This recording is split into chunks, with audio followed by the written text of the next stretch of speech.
अच्छा, यहाँ पर ये विजिबल है आप सबको? कोई एक बंदा मुझे बता दे, induction programme phase 2 solve paper, ठीक है? ये मुझे कोई बता दे, विजिबल है ये स्क्रीन?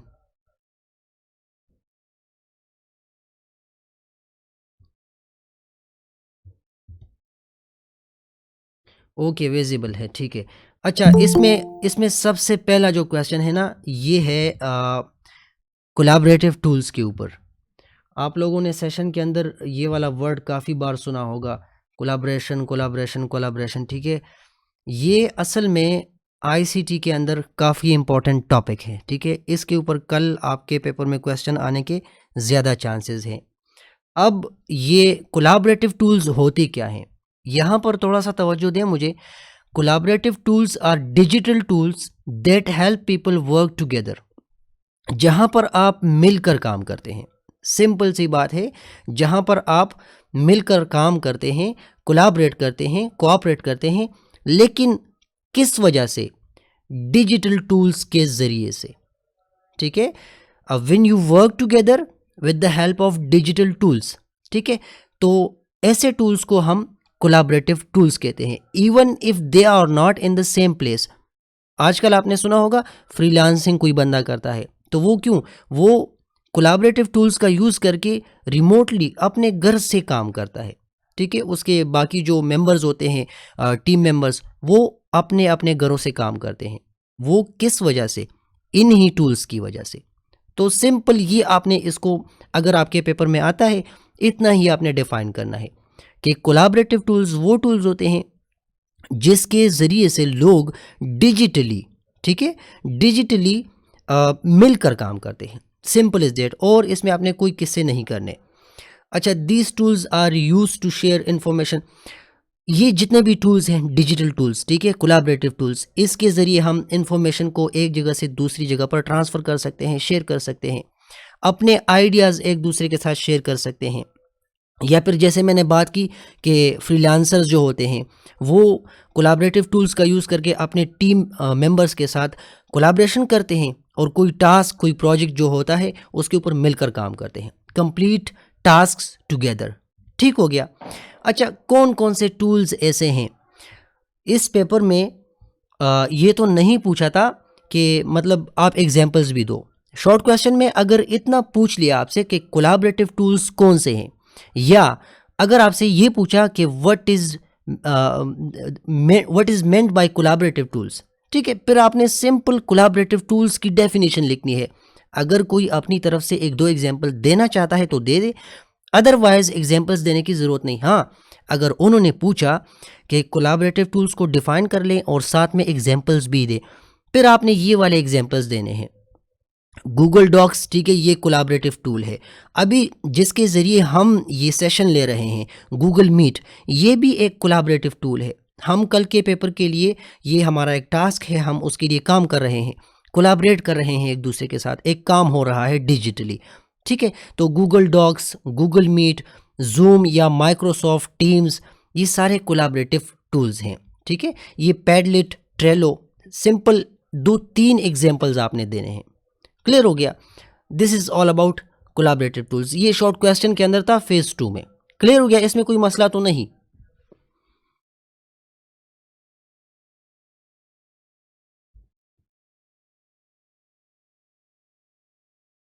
Is it clear?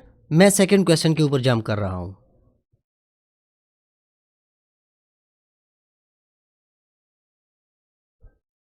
अच्छा, सबसे ज्यादा इंपॉर्टेंट क्वेश्चन हर एक फेज में, इंडक्शन प्रोग्राम के हर एक फेज में सबसे ज्यादा आने वाला क्वेश्चन, वो कौन से स्टेप्स होते हैं जो हम ब्लॉग क्रिएशन के अंदर लेते हैं?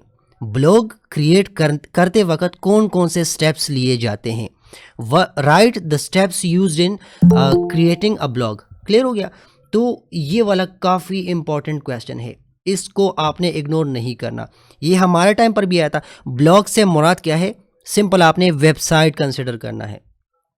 ईटा का वेबसाइट कंसिडर कर लें, एक ब्लॉग है, बस सिंपल, जस्ट कॉन्सेप्ट आपने इतना लेना है। अच्छा, ये वेबसाइट या ब्लॉग बनाने में कौन कौन से स्टेप्स लिए जाते हैं?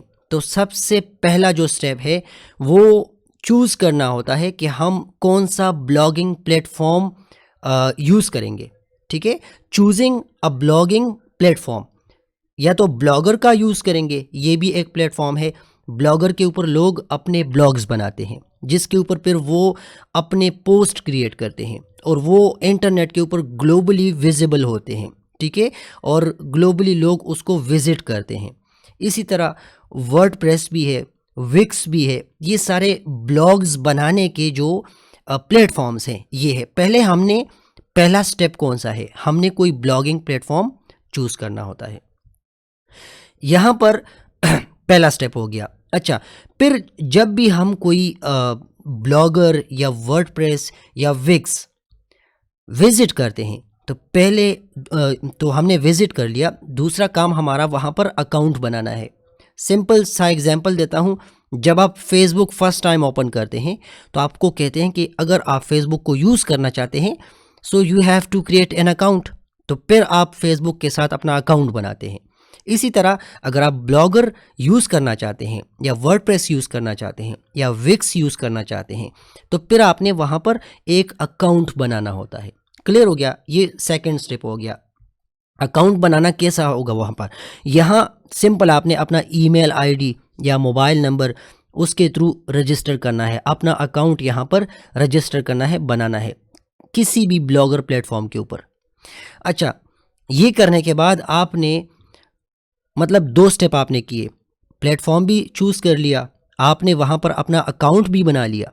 अब आपने फिर क्या करना है, थर्ड स्टेप कौन सा है, आपने कोई जो ब्लॉग आप बनाना चाहते हैं, जो वेबसाइट बनाना चाहते हैं, उसके लिए कोई थीम कोई नेम सेलेक्ट करना है आपने, कि फॉर एग्जांपल www.imranustaz.com या www.inductionprogramphase4.com, ठीक हो गया। तो कंसिडर कर लें, सिंपल सा एग्जांपल दे रहा हूँ। और फिर उसका एक थीम से क्या मुराद है कि मतलब वो लोगों को कैसे शो होगा, उसकी प्रेजेंटेशन कैसे होगी, नज़र कैसे आएगा।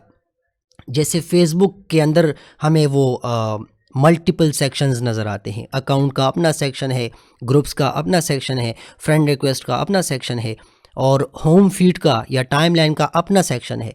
तो इस तरह एक थीम यहाँ पर थर्ड स्टेप के अंदर हम अपने लिए सेलेक्ट कर लेंगे।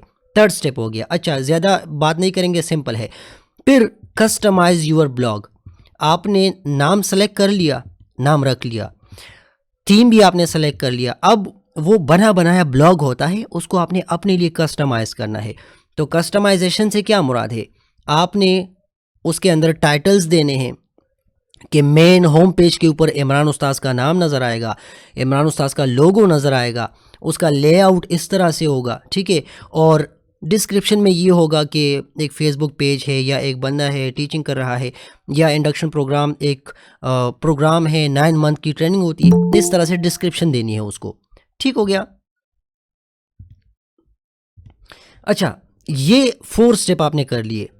अब 5th जो स्टेप है, आपने इसके ऊपर पोस्टिंग करनी है, ठीक है। Right and publish a post, इसके ऊपर आपने पोस्ट करना है। तो ब्लॉगर के ऊपर या वर्डप्रेस के ऊपर या फिर विक्स के ऊपर सिंपल लोग ये करते हैं, जब ये ऊपर 4 स्टेप्स कर लेते हैं फिर क्रिएट न्यू पोस्ट के ऊपर क्लिक करते हैं और अपना कोई कंटेंट लिखते हैं। लेट्स सपोज मैं अपने ब्लॉग के ऊपर कोई मेडिकल फिटनेस के हवाले से एक पोस्ट करना चाहता हूँ, तो मैं क्रिएट पोस्ट कर दूंगा, उसके अंदर टाइटल दे दूंगा और सारी डिटेल्स दे दूंगा, पिक्चर्स वगैरह दे दूंगा कि ये आपकी हेल्थ के लिए अच्छी चीज़ है, ये बुरी चीज़ है, वगैरह वगैरह। तो ये पहला पोस्ट मेरा क्रिएट हो जाएगा।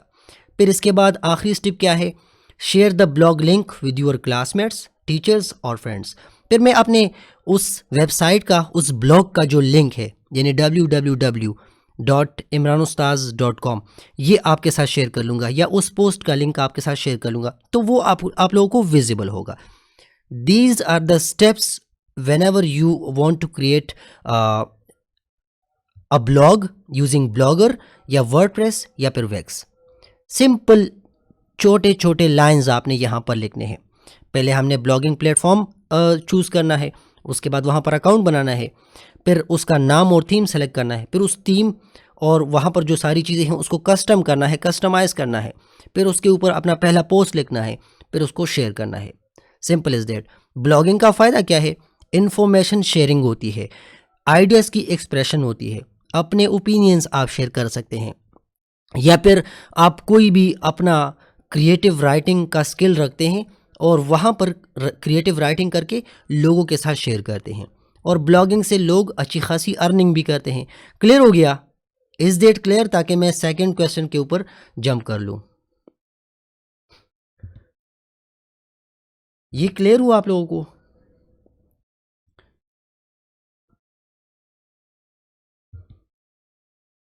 अच्छा, जिनको मतलब कोई कन्फ्यूजन हो तो आप लोग मुझसे पूछ सकते हैं। सेशन अच्छे खासे टाइम का है, ये वाला, इसके बाद एक दूसरा, इसके बाद एक दूसरा, ठीक है?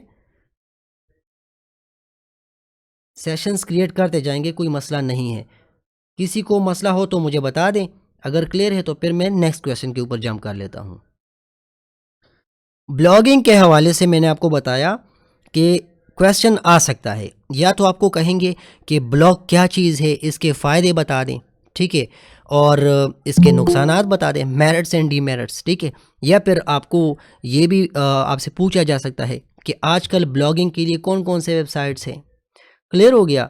इसी तरह आपसे क्वेश्चन हो सकता है कि ब्लॉगिंग का एजुकेशन के अंदर फ़ायदे क्या क्या हैं, तो वो चीज़ें मैंने बातों बातों में आपके साथ शेयर कर दी हैं, ठीक है। क्वेश्चन नंबर 3 आपके इंडक्शन प्रोग्राम फेज़ 2 के पेपर में ये था। ये शॉर्ट क्वेश्चंस हैं। List 5 instructional strategies use in teaching learning process. यहाँ पर आपने सिंपल 5 इंस्ट्रक्शनल स्ट्रेटजीज को लिस्ट करना है। मैंने एक्सप्लेन की है ये एआई के हेल्प से। अगर आपके पेपर में इस तरह का क्वेश्चन आता है, लिस्ट 5 इंस्ट्रक्शनल स्ट्रेटजीज, फिर आपने इन स्ट्रेटजीज का सिर्फ नाम लिखना है। क्लियर हो गया? अच्छा, पहला यहाँ पर कौन कौन से मतलब 5 इंस्ट्रक्शनल स्ट्रेटजीज हमने यहाँ पर डिस्कस करने हैं। तो पहला इसमें है डायरेक्ट इंस्ट्रक्शन। यहाँ पर ये वो सारे वो टीचिंग मेथड्स हैं, ठीक है। इंस्ट्रक्शनल स्ट्रेटजीज से मुराद क्या है? Teaching methods. पहला डायरेक्ट इंस्ट्रक्शन, दूसरा ग्रुप वर्क या फिर कोऑपरेटिव लर्निंग, तीसरा क्वेश्चनिंग या फिर यूज़ ऑफ टेक्नोलॉजी, या फिर पीबीएल जिसको कहते हैं प्रोजेक्ट बेस्ड लर्निंग। तो ये 5 इंस्ट्रक्शनल स्ट्रेटजीज हैं। अब डायरेक्ट इंस्ट्रक्शन के अंदर क्या होता है? डायरेक्ट इंस्ट्रक्शन के अंदर ये होता है कि the teacher explains the topic clearly and give step by step instruction. ये टीचर सेंटर्ड होता है डायरेक्ट इंस्ट्रक्शन, ठीक है। यहाँ पर टीचर अपने आइडियाज़, अपनी इंफॉर्मेशन डायरेक्टली स्टूडेंट्स के साथ शेयर करता है, स्टेप बाय स्टेप इंस्ट्रक्शंस उनको प्रोवाइड करता है। क्लियर हो गया? सेकंड कौन सा है? Group work. जिसमें ग्रुप वर्क से मुराद क्या है? जिसमें स्मॉल ग्रुप्स होते हैं, कोई टास्क परफॉर्म करते हैं, ठीक है, and learn from each other, एक दूसरे बंदे से सीखने की कोशिश करता है या सीखता है। थर्ड कौन सा है? इंस्ट्रक्शनल स्ट्रेटजी कौन सी है? Questioning. Teacher ask question to check understanding and to make students think deeply. ये भी एक इंस्ट्रक्शनल स्ट्रेटजी है, ठीक है। उस्ताद क्लासरूम के अंदर बच्चे से क्वेश्चन पूछता है, वो ये चेक करता है कि बच्चा कितना पानी में है, ठीक है, और बच्चों को सोचने पर मजबूर करने के लिए क्वेश्चनिंग करनी होती है, और जो बंदा ये करता है उसके बच्चे क्लास के अंदर अच्छा परफॉर्म भी करते हैं। ये थर्ड इंस्ट्रक्शनल स्ट्रेटजी हो गई। अच्छा, यूज़ ऑफ टेक्नोलॉजी, तो ये भी एक इंस्ट्रक्शनल स्ट्रेटजी है। अच्छा, मैंने स्टार्ट में एक बात की जो अभी मुझे पता लगा कि मैंने गलत कहा। ये टीचिंग मेथड्स नहीं है, स्पेसिफिकली इनको हम टीचिंग मेथड्स नहीं कहेंगे। ये वो स्ट्रेटजीज़ हैं जो टीचिंग के अंदर हम यूज़ करते हैं। अब टीचिंग के अंदर ये एक स्ट्रेटजी है कि हम टेक्नोलॉजी का यूज़ कर लें। अब यहाँ पर हो क्या रहा है हमारे अंदर, हमारे बीच, हम digital tools, Google Meet, PDF viewer, Google Chrome, इनका यूज़ करके कल के पेपर के लिए तैयारी कर रहे हैं। तो ये टेक्नोलॉजी का यूज़ है, ठीक है। वीडियोस, प्रेजेंटेशंस, ऑनलाइन क्विज़ेस, ये सारे जो हैं टेक्नोलॉजी है, ठीक है। तो इनका यूज़ करके हम अपने लर्निंग के प्रोसेस को इंटरेक्टिव बनाते हैं। तो use of technology is also an instructional strategy. अच्छा, 5 नंबर, ठीक है, 5th नंबर देख लें, प्रोजेक्ट बेस्ड लर्निंग, पीबीएल। जैसे ग्रुप वर्क होता है, यहाँ पर भी स्टूडेंट्स जो होते हैं उनके ग्रुप्स बनते हैं, उनको एक प्रोजेक्ट मिलता है। कंसिडर कर ले आपका BS फाइनल, ठीक है, या फिर MS फाइनल। हम क्या करते हैं वहाँ पे, हमें कोई प्रोजेक्ट मिलता है 2-3 बंदों के लिए, तो हम उसको कंप्लीट करते हैं रियल लाइफ, ठीक है। रियल लाइफ में students complete real life projects that help them apply what they have learned. हम रिसर्च करते हैं, ठीक है, और जो कुछ हमने बैचलर के अंदर या मास्टर्स के अंदर सीखा होता है, हम वो उस रिसर्च के अंदर अप्लाई करने की कोशिश करते हैं, ठीक है। रियल लाइफ प्रोजेक्ट्स के ऊपर काम करते हैं प्रोजेक्ट बेस्ड लर्निंग के अंदर। तो ये वो 5 इंस्ट्रक्शनल स्ट्रेटजी है। एक पॉइंट आप लोगों को एक बार फिर क्लियर कर दूं, अगर आपके पेपर में क्वेश्चन आता है कि लिस्ट 5 इंस्ट्रक्शनल स्ट्रेटजीज, फिर आपने सिर्फ ये नाम लिखने हैं। डायरेक्ट इंस्ट्रक्शन, ग्रुप वर्क या cooperative learning, questioning, use of technology and project based learning. Clear हो गया। अगर उन्होंने कहा कि थोड़ा सा एक्सप्लेन कर दो, तो फिर ये जो 1 लाइन की एक्सप्लेनेशन लिखी है, PDF आप लोगों के साथ मैंने ग्रुप में शेयर कर दिया, फिर आपने सिंपल इसको थोड़ा सा एक्सप्लेन करना है। Is that clear? ये वाला क्वेश्चन क्लियर हो गया?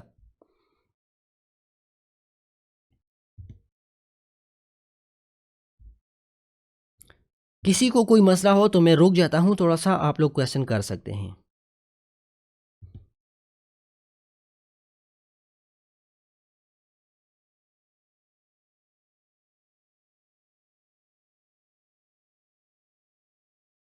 किसी का कोई क्वेश्चन हो तो मैं रुक जाता हूँ, आप लोग मुझसे पूछ सकते हैं। अच्छा, ये अपने टाइम पर जब हमारा एग्ज़ाम था तो मैं इस वाले टर्म से काफ़ी डरता था कि IRI। हमारे सेशन के अंदर टीचर भी हमें ये पढ़ाता था, उस वक़्त वैसे ही बोर हो जाता। तो ये भी थोड़ा-सा इम्पोर्टेंट है, ठीक है। अक्सर पेपर्स में मैंने इसके हवाले से MCQs भी देखे हैं और 1-2 क्वेश्चंस भी देखे हैं। IRI, interactive radio instructions. अब ये क्या है? तो डेफिनेशन को थोड़ा सा समझ लें, कल अगर आपके पेपर में आता है तो उसको अप्लाई करना है। Interactive radio instructions, IRI, is a teaching method that uses radio broadcast to teach lessons. Simple सी डेफिनेशन है, इससे डरना नहीं है। रेडियोस के थ्रू, ठीक है, रेडियो ब्रॉडकास्ट के थ्रू जब हम लेसन्स को टीच करते हैं, उसको IRI, इंटरैक्टिव रेडियो इंस्ट्रक्शंस बोलते हैं। It is specially useful in areas where there are few teachers और लिमिटेड रिसोर्सेज, ठीक है, जहाँ पर टीचर्स की कमी हो या रिसोर्सेज लिमिटेड हो, फिर स्पेसिफिकली IRI का यूज़ किया जाता है। और रेडियो ये वैसे भी कोई मतलब हमारे लिए बहुत पुरानी चीज़ है। तो अगर आपने नोट किया हो, अलामा इकबाल ओपन यूनिवर्सिटी का अपना एक रेडियो चैनल भी है। वो असल में क्या है? वो है IRI, इंटरैक्टिव रेडियो इंस्ट्रक्शंस के लिए। ठीक हो गया। तो अब ये क्या है? जब हम रेडियो के थ्रू टीचिंग करवाते हैं या टीच लेसन्स का काम करते हैं, ठीक है, रेडियो ब्रॉडकास्ट के थ्रू, तो इसको IRI बोलते हैं। अच्छा, in IRI a recorded teacher gives lesson over the radio. Radio के ऊपर वो लेसन्स देता है and students follow along in their classrooms or homes. घर में या क्लासरूम के अंदर वो बच्चे जो हैं वो रिकॉर्डेड लेक्चर्स उसको सुनते हैं और नोट करते हैं, नोट टेकिंग का काम करते हैं यहाँ पर। The radio lessons include teaching instructions. अच्छा, रेडियो लेसन्स जो रिकॉर्डेड लेसन्स होते हैं उसमें क्या क्या होता है? उसमें टीचिंग के जितने इंस्ट्रक्शंस हैं वो होते हैं, क्वेश्चंस स्टूडेंट से पूछे जाते हैं, और time to respond and activities. तो ये इस पूरे प्रोसेस को या इस पूरी टेक्नोलॉजी को बोलते हैं interactive radio instructions, IRI। Clear हो गया? It is called interactive. इसको इंटरेक्टिव क्यों बोलते हैं? क्वेश्चन आता है कि ये तो रेडियो है, इंटरेक्शन कहाँ से आती है? Because students are asked to speak, move or answer during the lesson.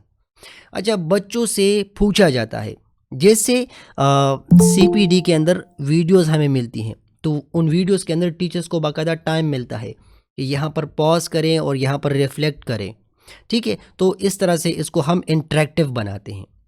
Same is the case with IRI, interactive radio instructions. यहाँ पर स्टूडेंट्स को टाइम दिया जाता है कि आप बात करें, क्वेश्चन का आंसर दें, या मूव करें, या फिर कोई क्वेश्चन हो तो उसके लिए टाइम मिलता है उनको। IRI is a low cost and effective way to reach students specially in rural areas. जहाँ पर मसले ज़्यादा होते हैं उन एरियाज़ में ये चूँकि लो कास्ट है और इफेक्टिव है, इसलिए इसका यूज़ किया जाता है। Is that clear? IRI clear हो गया। रेडियोज़ के थ्रू जब हम टीचिंग करते हैं, रेडियो ब्रॉडकास्टिंग के थ्रू, उसको IRI बोलते हैं। अच्छा, क्वेश्चन नंबर 5 के ऊपर जंप करते हैं। Briefly explain search engine the most interesting. ठीक है, सबसे ज़बरदस्त क्वेश्चन ये है। सर्च इंजन, जब आप किसी को कोई टास्क देते हैं, उसको क्लियर नहीं होता, वो डायरेक्टली जाता है गूगल के ऊपर। अब ये गूगल क्या है? ये सर्च इंजन है। आजकल चैट जीपीटी भी एक सर्च इंजन बना हुआ है। लोग चीज़ों को चैट जीपीटी के अंदर सर्च करते हैं। लोग चीज़ों को आर्टिफिशियल इंटेलिजेंस के जो टूल्स आए हैं मार्केट में, इनके थ्रू सर्च करते हैं। चैट जीपीटी बाकायदा एक ब्राउज़र बन चुका है और इसमें सर्च इंजन लगा हुआ है। अब ये सर्च इंजन क्या है, इसको समझ लें। Search engine is a website और tool that helps you find information on the internet. Search engine क्या भला है भाई? ये एक टूल है, एक वेबसाइट है जिसका यूज़ हम करते हैं इंफॉर्मेशन कलेक्ट करने के लिए, इंफॉर्मेशन गेटिंग का काम करने के लिए। ठीक है, जब हम इंटरनेट के ऊपर कोई चीज़ सर्च करते हैं तो किसी सर्च इंजन का काम होता है कि वो चीज़ हमें पहुंचा दे। यहाँ पर हम क्वेरी लगाते हैं कि 2+2 क्या बनता है, या what is the meaning of briefly. तो सर्च इंजन हमें बता देता है कि यार ब्रीफली एक वर्ड है, इसका मतलब है मुख्तसर, या ये या वो या वो या वो। ठीक है, इसको बोलते हैं सर्च इंजन। जब हम सर्च करते हैं कि गुलपाना का कोई सॉन्ग प्ले कर दो, तो या गुलपाना कौन है, या कोई इस्लामिक क्वेश्चन पूछते हैं, हर तरह के क्वेश्चंस इंटरनेट के ऊपर हमें उसके आंसर्स मिलते हैं। तो ये कौन करता है? ये सर्च इंजन करता है। सर्च इंजन सर्च करता है वो इन्फॉर्मेशन और पेजेस से निकाल के हमारे सामने ऊपर स्क्रीन के ऊपर लाता है। Is that clear? इसको बोलते हैं search engine. When you type a question और कीवर्ड, आप जो टाइप करते हैं इसको बोलते हैं कीवर्ड। ठीक है, इसको बोलते हैं क्वेश्चन या फिर keyword. It search is the internet, पूरे इंटरनेट के ऊपर ये सर्च इंजन सर्च करता है आपके कीवर्ड के लिए, आपके क्वेश्चन के लिए, and shows you the related websites और पेजेस। और आजकल ये वेबसाइट्स और पेजेस का काम भी ख़त्म हो गया। जब आप चैट जीपीटी के ऊपर जाते हैं तो आप चैट जीपीटी को एक वेबसाइट कंसिडर कर लें, एक सर्च इंजन कंसिडर कर लें। वो पेजेस में नहीं जाता, वो डायरेक्टली वो इन्फॉर्मेशन टेक्सचुअल फॉर्मेट में आपके सामने रख देता है। जैसे यही क्वेश्चन मैंने चैट जीपीटी से सिर्फ ये पूछा था कि ब्रीफली एक्सप्लेन सर्च इंजन, और उसने कहा कि आंसर ये है, यहाँ से यहाँ तक पूरा उसने लिखा। ठीक है, तो इसके थ्रू हम सर्चिंग करते हैं। हमारी इंफॉर्मेशन हमें कैसे मिलती है? सर्च इंजन के थ्रू। एग्जाम्पल्स कौन कौन से हैं? गूगल, जो कि आजकल भी है, बिंग, ठीक है, ये आजकल अच्छा खासा चल रहा है। याहू जो है मार्केट से निकल चुका है, ऑलमोस्ट ये ख़त्म हो चुका है। अच्छा, डक डक गो, ये भी लोग सर्च के लिए यूज़ करते हैं। तो ये सारे सर्च इंजन्स हैं। सर्च इंजन्स का एजुकेशन के अंदर फ़ायदा क्या है? सर्च इंजन्स का डिजिटल दुनिया में यही फ़ायदा है कि जो इन्फॉर्मेशन आपको चाहिए होती है, आप सर्च करते हैं, वो आपके सामने स्क्रीन के ऊपर आता है। क्लियर हो गया? अच्छा, search engine help students and teachers find articles. आप आर्टिकल्स को सर्च कर सकते हैं, वीडियोस को सर्च कर सकते हैं। ये यूट्यूब जो है ये एक सर्च इंजन है वीडियोस के लिए। जब भी आप कोई कीवर्ड लिखते हैं, ठीक है, कोई डॉट भी यूट्यूब के अंदर सर्च कर दें तो उसके हवाले से भी कोई वीडियो आपके स्क्रीन के ऊपर आ सकती है। कोई कॉमा लगाकर सर्च कर दें, कोई वीडियो आपके सामने आएगी। तो ये क्या है? ये एक सर्च इंजन है, ये वीडियोस का एक डेटाबेस है। ठीक है, जो आपकी क्वेरी के लिए वीडियोस के अंदर सर्च करता है और उसी टाइटल, उसी कीवर्ड के हवाले से वीडियो आपके सामने लेकर आपकी स्क्रीन के ऊपर आपको शो करता है। क्लियर हो गया? तो आर्टिकल्स, वीडियोस, इमेजेस और सारे जो एजुकेशनल मटेरियल्स हैं सर्च इंजन्स के थ्रू हमें मिल सकते हैं। Is that clear? ये क्वेश्चन क्लियर हो गया?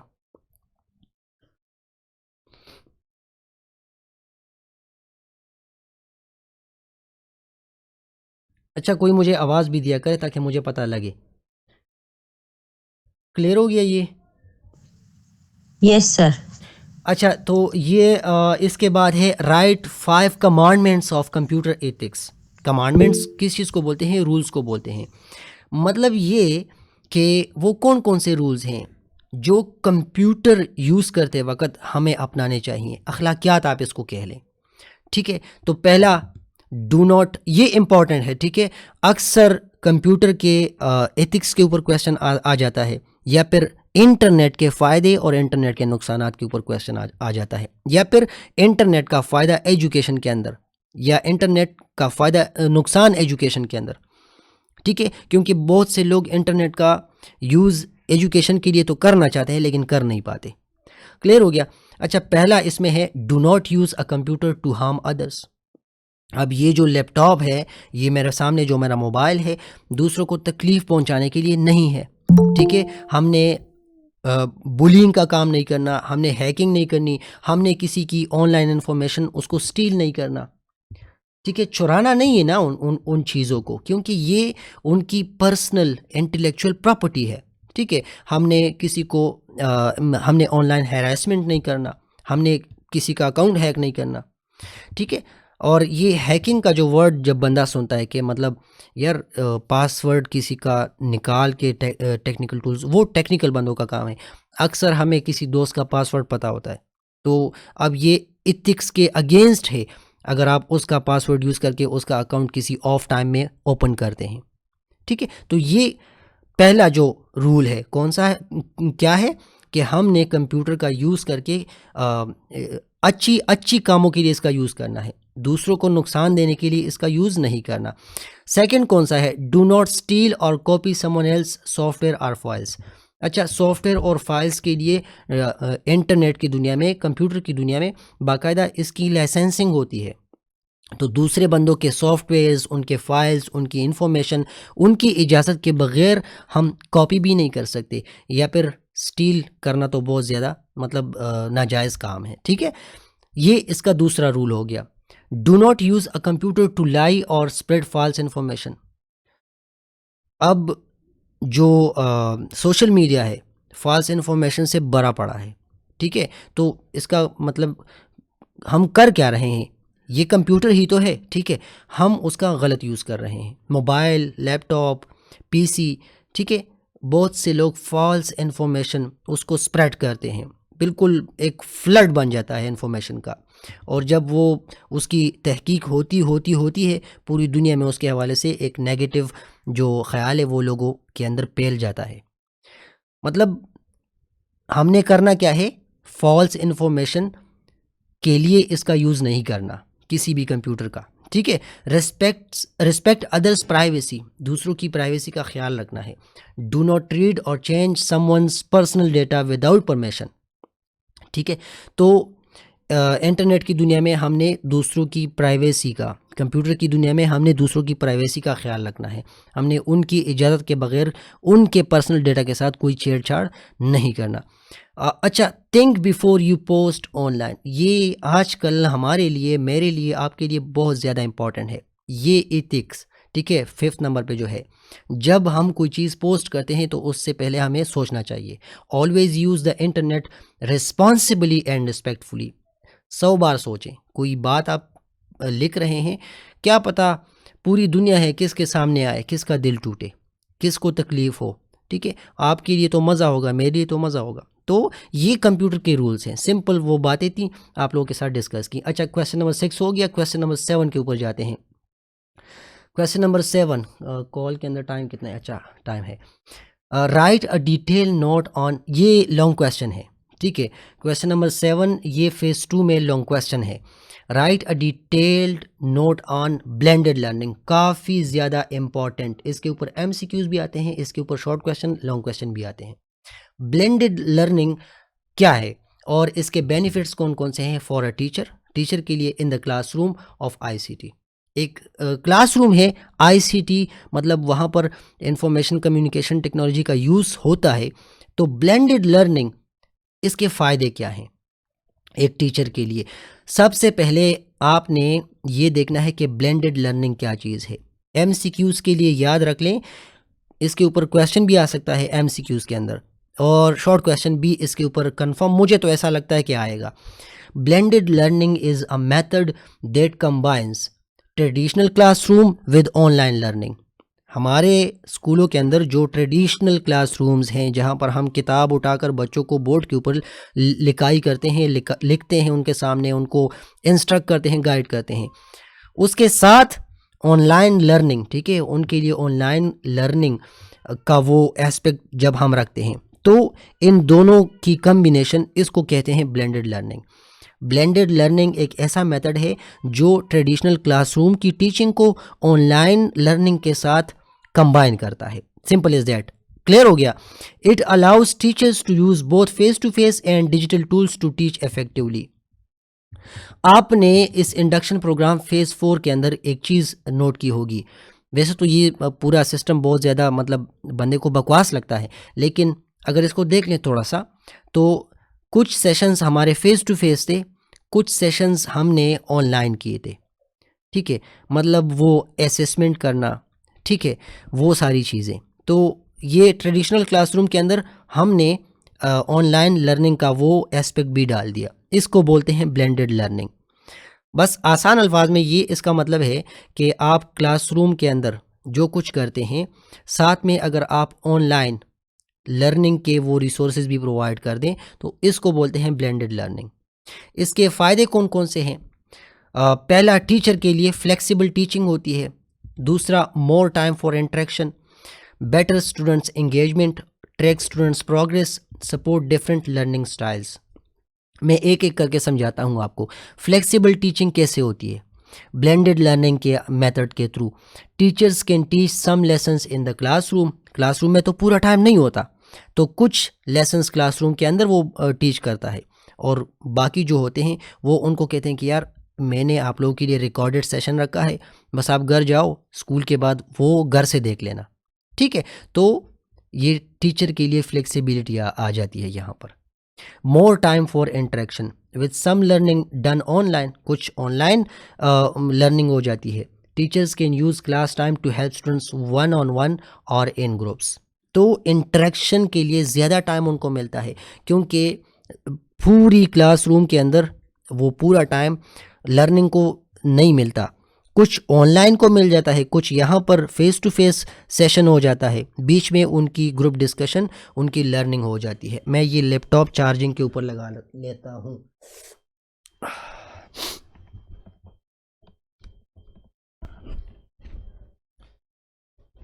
अच्छा, यहाँ तक क्लियर हो गया आप लोगों को? Yes sir. आप कोशिश करें, अगर आप लोग साथ साथ में इसका नोट टेकिंग का काम कर दें, बल्कि यार नोट टेकिंग क्या, ये पूरा पीडीएफ आप लोगों के साथ शेयर कर दिया है, वो भी ठीक है। अच्छा, थर्ड कौन सा है इसमें? Better students engagement. यहाँ पर स्टूडेंट्स एंगेजमेंट कैसे होती है? Videos, games and quizzes make lessons interesting.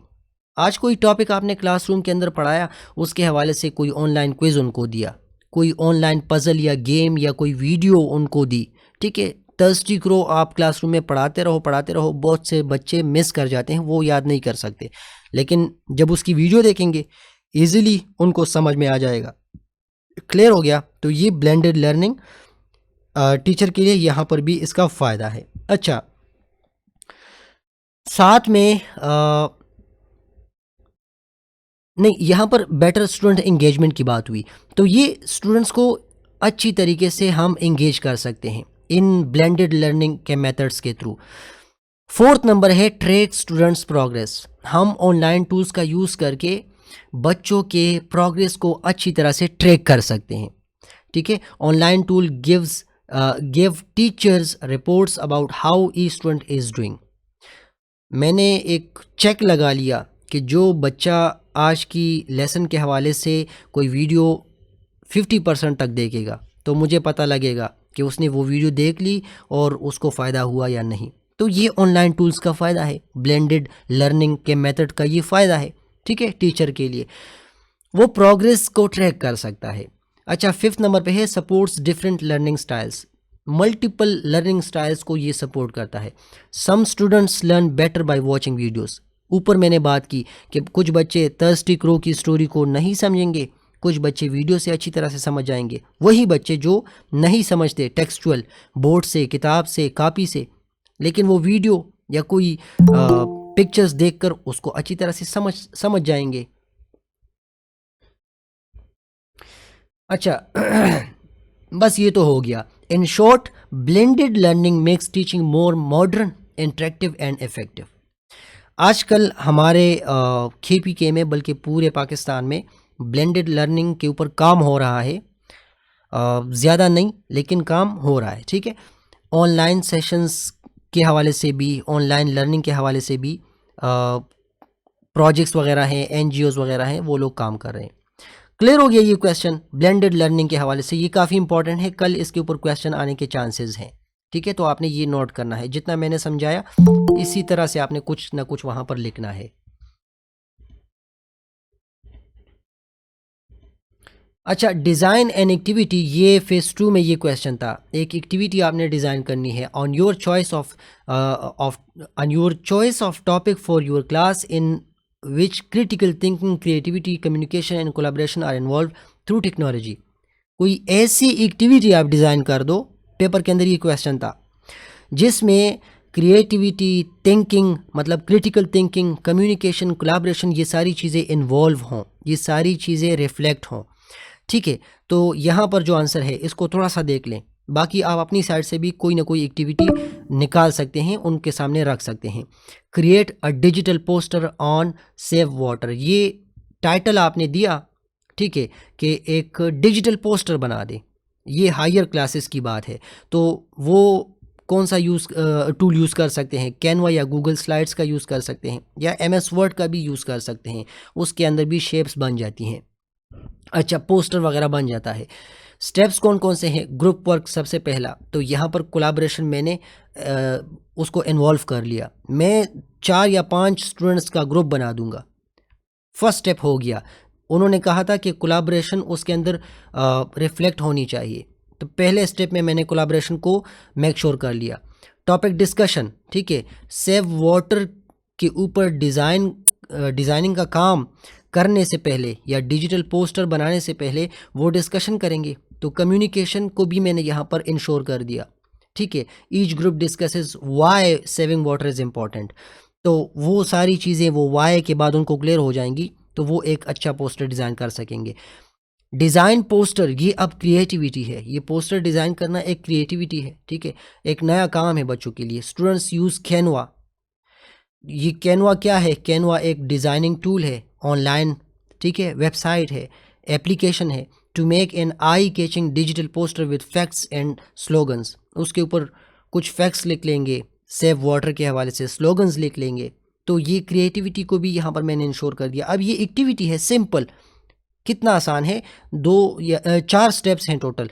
फिर प्रेजेंटेशन, क्रिटिकल थिंकिंग, जब वो क्लासरूम के अंदर अपने पोस्टर को डिज़ाइन करेंगे तो उसको प्रेजेंट करते वक्त वो लाजमी तौर पर क्रिटिकल थिंकिंग का काम करेंगे, क्योंकि जो चीज़ें वहाँ पर उन्होंने पोस्टर के अंदर शो की होंगी उसके हवाले से उन्होंने पहले सोचा भी होगा। Each group explains the idea behind there poster, ये पोस्टर मैंने क्यों बनाया सेव वाटर के ऊपर, या मैंने ऐसे क्यों बनाया, उस बंदे ने उस तरह से क्यों बनाया। तो यहाँ पर क्रिटिकल थिंकिंग, जो यहाँ पर कंस्ट्रेंट्स थे, critical thinking, creativity, communication, collaboration, वो मैंने यहाँ पर इस एक्टिविटी के अंदर रिफ्लेक्ट कर दिए, उनके सामने रख दिए हैं। अब इस तरह के क्वेश्चन से लोग डर जाते हैं, लेकिन अगर आप क्वेश्चन को थोड़ा सा देख लें, सिंपल एक छोटा सा ग्रुप टास्क आप डिज़ाइन कर लो, ठीक है, एक एक्टिविटी डिज़ाइन कर लो। एक्टिविटी क्या होती है? उर्दू में इसको सरगर्मी बोलते हैं। जब हम कोई लेसन पढ़ाते हैं उसके बाद बच्चों को सरगर्मी का कहते हैं कि इसके ऊपर ये वाला अब ये टास्क आपने करना है। आगा पखपल टाइम के मुंगा गनम आगा दवा के मालूशू के कर लियो, आगाम सरगर्मी हुआ का ना, सही हुआ। अच्छा, question number 9, define world wide web. हमारे टाइम पर ये क्वेश्चन आया था, फेज़ 2 में भी आया था, फेज़ 3 में भी आया था, और फेज़ 4 में भी इंशाल्लाह चांसेस हैं। काफ़ी इजी है, इस वजह से मैंने इंशाल्लाह कहा। वेब बेस्ड इंस्ट्रक्शंस अहम क्यों हैं, साथ में ये भी हमने यहाँ पर डिस्कस करना है। देखिए, world wide web WWW is a system of interconnected web pages. ये एक सिस्टम है जिसके अंदर बेशुमार वेब पेजेस हैं वो आपस में कनेक्टेड हैं, एक दूसरे के साथ मिले हुए हैं। अच्छा, and online information accessed using the internet, तो इसको बोलते हैं world wide web. World wide web WWW क्या है? ये एक सिस्टम है पूरा जिसके अंदर मल्टीपल या बेशुमार वेब पेजेस आपस में कनेक्ट होते हैं और उसके ऊपर इंफॉर्मेशन ऑनलाइन शेयर होती है, हमें ऑनलाइन इंफॉर्मेशन मिलती है। ये वर्ल्ड वाइड वेब है बस। It includes websites, videos, blogs and educational content. ये सारी चीज़ें, यूट्यूब आपका हो गया, आपका टिकटॉक हो गया, ये सारे जो टूल्स हैं अगर एजुकेशन के लिए आप यूज़ करेंगे, आपने पेपर के अंदर एजुकेशन की बात करनी है और नहीं, ठीक है। अच्छा, इसके अंदर ये सारी चीज़ें आ जाती हैं वर्ल्ड वाइड वेब के ऊपर। सारी चीज़ें हैं, वेबसाइट्स भी हैं, आर्टिकल्स भी हैं, ब्लॉग्स भी हैं, वीडियोस भी हैं, एजुकेशनल कंटेंट बेशुमार पड़ा हुआ है। तो ये वर्ल्ड वाइड वेब WWW हो गया, इसकी डेफिनेशन हो गई। अच्छा, ये इम्पॉर्टेंट क्यों है? वेब बेस्ड इंस्ट्रक्शंस, जब देखें ICT का ये सब्जेक्ट हम पढ़ते क्यों हैं? ये हम अपने एजुकेशन के अंदर डिजिटल टूल्स का यूज़ करने की गरज से पढ़ते हैं, ठीक है। इसके फ़ायदे हैं इसलिए हम ये पढ़ते हैं। तो वेब बेस्ड इंस्ट्रक्शंस यानी जब आप वेबसाइट के थ्रू किसी को इंस्ट्रक्ट करें, वेबसाइट्स के थ्रू किसी को एजुकेट करें, ठीक है, तो उसकी इम्पोर्टेंस लाजमी होगी। पहला कौन सा है? Easy access to learning resources. Learning resources घर से मैं एक्सेस कर सकता हूँ। अभी घर से यहाँ पर ChatGPT को क्वेश्चन दूंगा, गूगल को क्वेश्चन दूंगा, जेमिनाई को क्वेश्चन दूंगा, वो मुझे बता देगा, ठीक है। और ना सिर्फ मुझे टेक्सचुअल फॉर्म में बल्कि मुझे वीडियोस मिल रही हैं यूट्यूब के ऊपर, मुझे लर्निंग के हवाले से टिकटॉक के ऊपर वीडियोस मिल जाती हैं, मुझे लर्निंग के हवाले से वेबसाइट्स के ऊपर आर्टिकल्स मिल जाते हैं, वीडियोस मिल जाती हैं, ठीक है, बुक्स मिल जाते हैं, ठीक है। तो ये इसका पहला कि आसानी के साथ लर्निंग रिसोर्सेज को हम एक्सेस कर सकते हैं। दूसरा, self paced learning. Self paced learning, अपने स्टाइल से हम लर्निंग करते हैं। स्टूडेंट्स के learning at their own speed. मैं अभी किसी टॉपिक में फंस जाता हूँ, मैं यूट्यूब पर जाता हूँ, थोड़ा सा वहाँ से सीख लेता हूँ, बोर हो जाता हूँ, फिर 2-3 घंटे के बाद वही वीडियो ओपन करता हूँ या कोई दूसरी वीडियो देखता हूँ। अपने पेस के साथ, अपने स्टाइल के साथ लर्निंग होती है। दूसरा इसका ये फ़ायदा है, सपोर्ट डिस्टेंस लर्निंग, घर से, ठीक है, क्लासरूम के अंदर नहीं, स्कूल के अंदर नहीं, घर से कहीं से भी, खेतों में भी बंदा बैठा हो, इंटरनेट काम कर रहा है, गूगल पर जाओ, कोई टॉपिक सर्च करो, तुम्हारे सामने सारी इन्फॉर्मेशन आ जाती है। क्लियर हो गया? तो डिस्टेंस लर्निंग को सपोर्ट करता है। ये इंटरेक्टिव टूल्स हैं वर्ल्ड वाइड वेब, ठीक है, ये सारे। तो ऑनलाइन क्विजेज इसके अंदर आ जाते हैं, वीडियोस आ जाती हैं, और फोरम्स, वेबसाइट्स, ये सब कुछ हमें इंगेज रखते हैं, इंटरेक्टिव हैं। जब हम कोई टॉपिक यूट्यूब के ऊपर सर्च करते हैं तो बेचारे यूट्यूबर ने कितनी चीखें मारी होती हैं, वो वीडियो कितनी ज़्यादा एडिट करता है, वॉइस को साफ करता है, तो वो इंटरेक्टिव बन जाती है हमारे लिए, वो टूल पूरा इंटरेक्टिव मेरे लिए बन जाता है, ठीक है। 5 नंबर देख लें, टीचर सपोर्ट। यहाँ पर टीचर को कितना सपोर्ट मिलता है? Teachers can share notes, give assignments and communicate with students easily. Universities के अंदर आपने देखा होगा आपका पूरा LMS होता है, लर्निंग मैनेजमेंट सिस्टम होता है।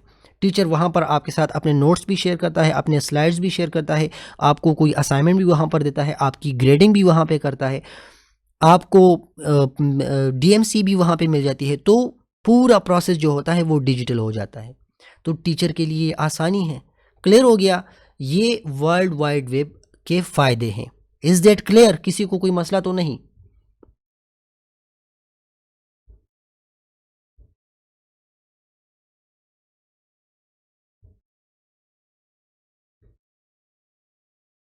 अच्छा, इस क्लास में थोड़ा सा टाइम रहता है तो इसको थोड़ा सा डिस्कस कर लेते हैं, फिर बाकी का सेशन उसके बाद दूसरे लिंक में आपको मिल जाएगा। Right comprehensive note on national education technology standards for teachers. National educational technology standards, ठीक है, टीचर्स के लिए ये क्या है, इसके ऊपर आपने नोट लिखना है डिटेल में। तो ये फेज़ 2 के पेपर में क्वेश्चन था। अगर हमारे टाइम पर फेज़ 3 में ये क्वेश्चन आता तो मैं तो छोड़ देता, क्योंकि मुझे अभी भी ये क्लियर नहीं है। National educational technology standards nets for teachers, ये क्या है? ये गाइडलाइंस हैं। ये टीचर को बताते हैं कि आपने टेक्नोलॉजी का यूज़ करना है, कैसे करना है, किस तरह से करना है, किस लिए? लर्निंग के प्रोसेस को इम्प्रूव करने के लिए।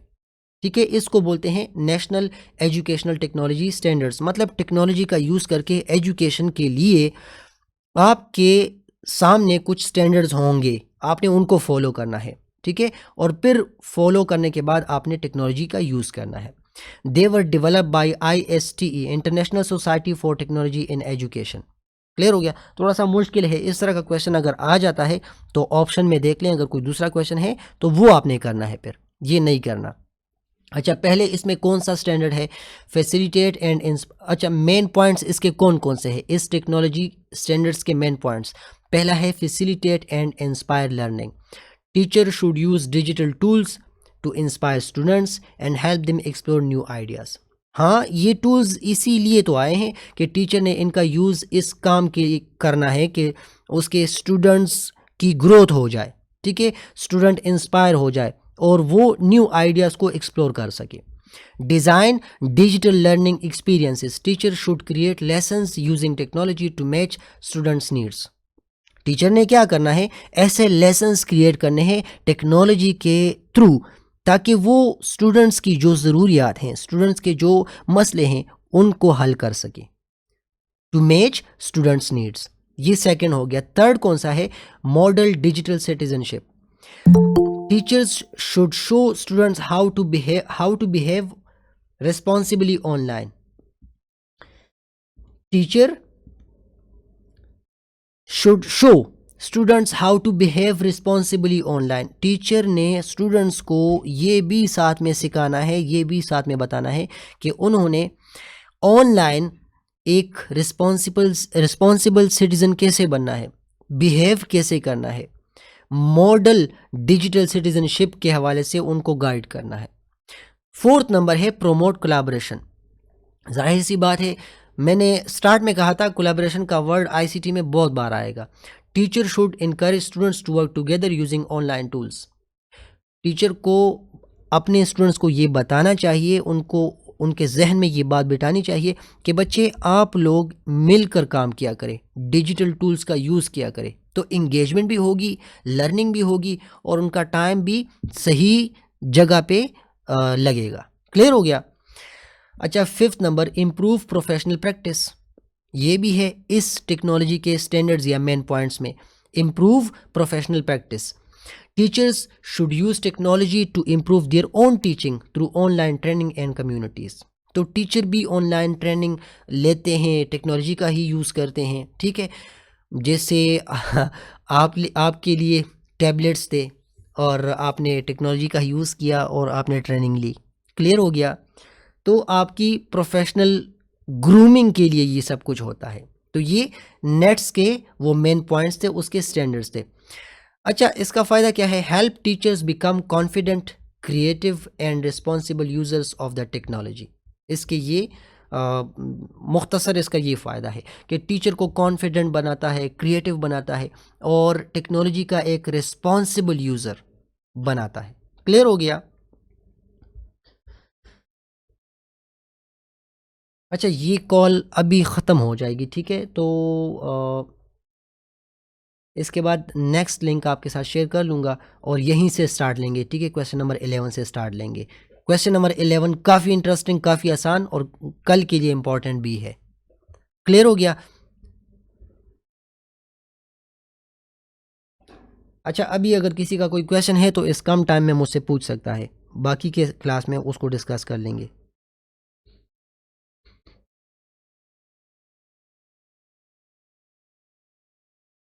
Assalamualaikum. Ustaz Jerry.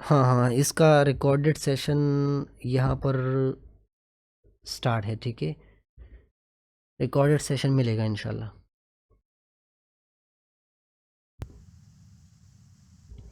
अच्छा, क्वेश्चन नंबर 11 में क्या है, ये हर एक पेपर में आता है, हर एक फेज़ में आता है, आप लोगों के पेपर में भी कल इसके ऊपर क्वेश्चन आएगा, या अल्लाह खैर। क्वेश्चन ये है कि right the functions of the following shortcut keys या शॉर्टकट कमांड्स या शॉर्ट कीज़, जो भी आप बोलें, इन के जो फंक्शंस हैं, ये जो काम करते हैं, वो आपने लिखना होता है, ठीक है। तो कंट्रोल प्लस एन, इसका मतलब ये है कि कोई नया डॉक्यूमेंट क्रिएट करना एमएस वर्ड के अंदर, ठीक है। कंट्रोल प्लस एम का मतलब ये है कि आप लेफ़्ट साइड से इंडेंटेशन का काम करते हैं ऑफ द पैराग्राफ, ठीक है, उसको इंक्रीज़ करते हैं, increase the left indent of the paragraph. बस जिसको नहीं पता ना, इसके ऊपर रट्टा लगा लो। कंट्रोल प्लस डी क्या काम करता है, ये फॉन्ट्स का जो डायलॉग बॉक्स है या सेटिंग्स जो हैं उसको ओपन करता है। कंट्रोल प्लस ओ किसी एग्जिस्टिंग डॉक्यूमेंट को ओपन करता है। कंट्रोल मतलब CTRL कंट्रोल प्लस W, ये किसी डॉक्यूमेंट को क्लोज करता है। कंट्रोल प्लस P प्रिंटिंग के लिए हम ये कमांड देते हैं। कोई MS वर्ड का डॉक्यूमेंट हमारे सामने ओपन है, ठीक है, हम कंट्रोल के साथ P प्रेस करते हैं, वो प्रिंट डायलॉग बॉक्स हमारे सामने आ जाता है। इसके ऊपर MCQs भी आएंगे, ठीक है। कंट्रोल प्लस S सेव के लिए, ठीक है, जब हम कोई डॉक्यूमेंट क्रिएट करते हैं, लिखते हैं उसके अंदर और सेव करते हैं, तो कंट्रोल प्लस S प्रेस करते हैं। कंट्रोल प्लस K किसी टेक्स्ट को हाइपर लिंक करने के लिए, मतलब जब आप उस टेक्स्ट के ऊपर इस तरह माउस रखेंगे तो हाथ बन जाएगा, लिंक बनेगा, वो जब आप उसको क्लिक करेंगे क्लिकेबल लिंक बनेगा, तो वो यहाँ पर वेबसाइट के ऊपर आपको लेकर आएगा, ठीक है। हाइपर लिंक इंसर्ट करने के लिए कंट्रोल प्लस K का यूज़ करते हैं।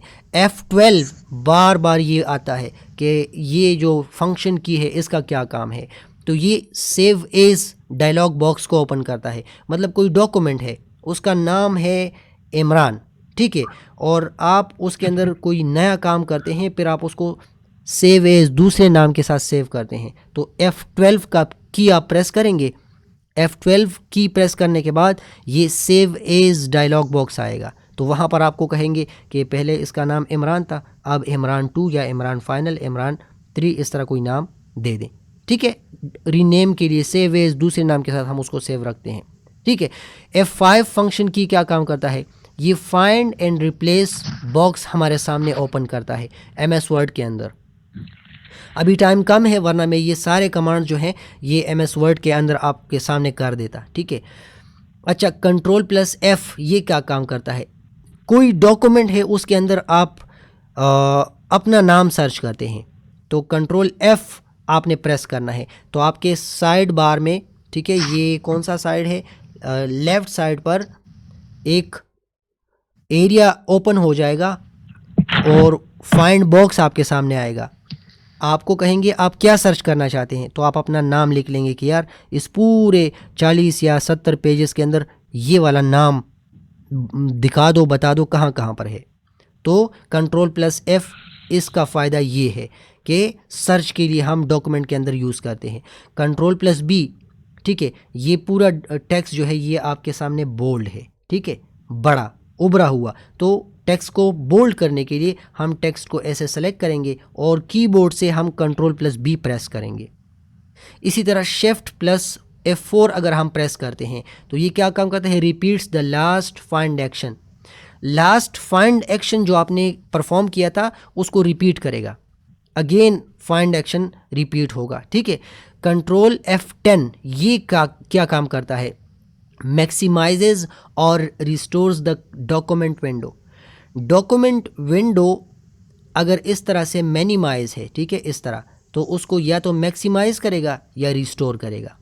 क्लियर हो गया। कंट्रोल प्लस F10 ये इसका काम ये है, इसका फंक्शन ये है। ये उन लोगों ने पेपर में आपके सामने दिए होंगे, बस आपने इस तरह एक लिस्ट बना के उनके सामने एक एक दो दो तीन तीन वर्ड्स के साथ इस तरह से उसको एक्सप्लेन करना है कि ये इसका फंक्शन ये है, इसका फंक्शन ये है। Control plus H, MS Word के अंदर आप कोई काम कर रहे हैं और आपने कंट्रोल प्लस H प्रेस किया तो फिर क्या होगा, आपके सामने फाइंड एंड रिप्लेस का विंडो आ जाएगा, टैब एक्टिव हो जाएगा। तो फाइंड के साथ लेट सपोज आपने फाइंड किया इमरान, अब आपने उसको रिप्लेस करना है, तो ऊपर फाइंड के बॉक्स में आपने इमरान लिखना है और रिप्लेस करना है उस्ताद के साथ। तो इमरान रिप्लेस हो जाएगा डॉक्यूमेंट के अंदर उस्ताद के साथ। जहाँ पर भी होगा आपने स्टेप बाय स्टेप भी कर सकते हैं, एज अ होल सारे चेंजेस कर सकते हैं। तो Ctrl+H जो है फाइंड एंड रिप्लेस के लिए हम यूज़ करते हैं, इसका ये फ़ायदा है। क्लियर हो गया? Is that clear? किसी को मसला तो नहीं इसमें? जो लोग बाद में आते हैं, इस पूरे सेशन पहले सेशन और ये वाला सेशन रनिंग में है, रिकॉर्डिंग हो रही है, ठीक है?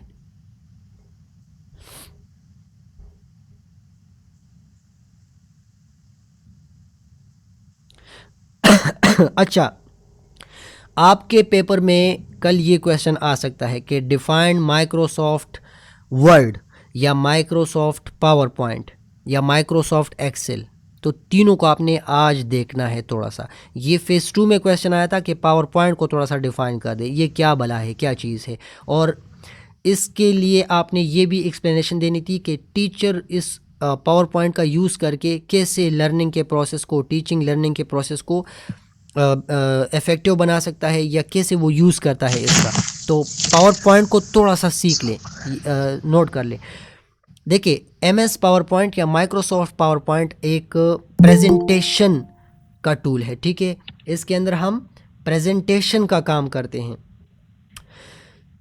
Is a software use to create presentations या स्लाइड्स हम इसके अंदर क्रिएट करते हैं। और इन स्लाइड्स के अंदर हम कौन सा डेटा पुट करते हैं? इसके अंदर textual data, images, audios, videos, ये चार्ट्स, ग्राफ्स, हर एक चीज़ इसके अंदर हम डाल सकते हैं।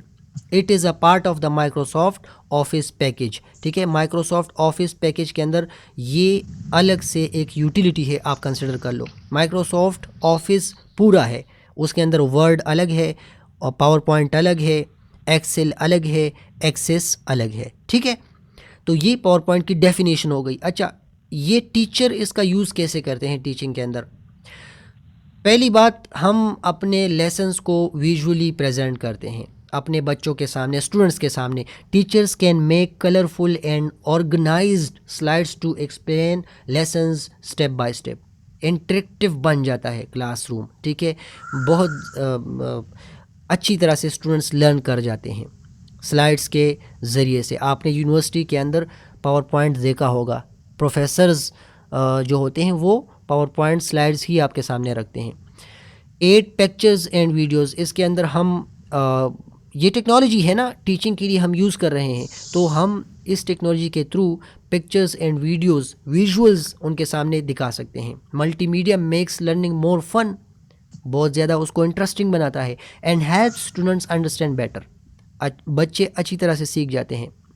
अच्छा, summarise important points. PowerPoint का ये फ़ायदा भी है कि इसमें हम डिटेल्स नहीं लिखते, इसमें हम समरी या बुलेट पॉइंट्स लिखते हैं, बाकी एक्सप्लेन तो हम वहाँ पे कर जाते हैं, ठीक है? तो हाईलाइटिंग जो की आइडियाज़ होती हैं वो हम इसके थ्रू कर सकते हैं। टॉपिक्स की रिवीजन के लिए हम पावर पॉइंट्स का यूज़ कर सकते हैं, स्लाइड्स का, प्रेजेंटेशन का। अच्छा, इंटरेक्टिव क्विज़ेज़, ठीक है? पावर पॉइंट के अंदर बिल्कुल क्लिकेबल क्विज़ेज़ बन जाते हैं, इंटरेक्टिव क्विज़ेज़ बन जाते हैं, फॉर्म्स बन जाते हैं। क्लिक करने से वो दूसरा फॉर्म ओपन करेगा पावर पॉइंट के अंदर ही। क्लियर हो गया? अच्छा, टीचर्स कैन क्रिएट, ये तो हो गया। स्टूडेंट्स प्रेजेंटेशन, अच्छा, teacher can ask students to prepare their own presentation. University पे या कॉलेज टाइम पे आपको ये टॉपिक्स मिले होंगे कि यार इसका पावर पॉइंट प्रेजेंटेशन बनाकर लाओ और उसको प्रेजेंट करो। रिसर्च स्किल्स, रिसर्च के अंदर काफ़ी ज़्यादा हम इसी का यूज़ करते हैं, पावर पॉइंट प्रेजेंटेशन का। तो ये इसके वो फ़ायदे हैं टीचिंग के अंदर, ठीक है? ये टेक्नोलॉजी जो है, और ये इसकी बेसिक डेफिनेशन मैंने आप लोगों को समझा दी। इसमें आई थिंक कोई मसला नहीं होगा। इसका फ़ायदा क्या है? टीचिंग को बहुत ज़्यादा विजुअल बनाता है, ठीक है? नज़र आता है। जो हम टेक्सचुअल डेटा पढ़ाते हैं बच्चों को, वो हमें और बच्चों को नज़र आता है, और एंगेजमेंट ज़्यादा होती है। स्टूडेंट्स भी एंगेज होते हैं, टीचर भी एंगेज होता है। तो एक अच्छा टीचिंग लर्निंग का प्रोसेस बन जाता है और इंटरेक्टिविटी आ जाती है। क्लियर हो गया? ये मैंने आप लोगों के सामने पूरा फेज़ 3 का जो पेपर था उसके सेक्शन बी और सेक्शन सी के अंदर जितने क्वेश्चंस थे वो मैंने आप लोगों के सामने डिस्कस किए। ये पीडीएफ आप लोगों को अभी थोड़ी देर पहले मैंने ग्रुप में भी शेयर कर दिया है। मैं इसको क्लोज करने से पहले क्वेश्चन पूछूंगा, किसी को कोई मसला तो नहीं यहाँ पे? अगर नहीं तो मैं ये वाला प्रेजेंटेशन स्टार्ट कर लूँगा। किसी को कोई मसला तो इसमें नहीं?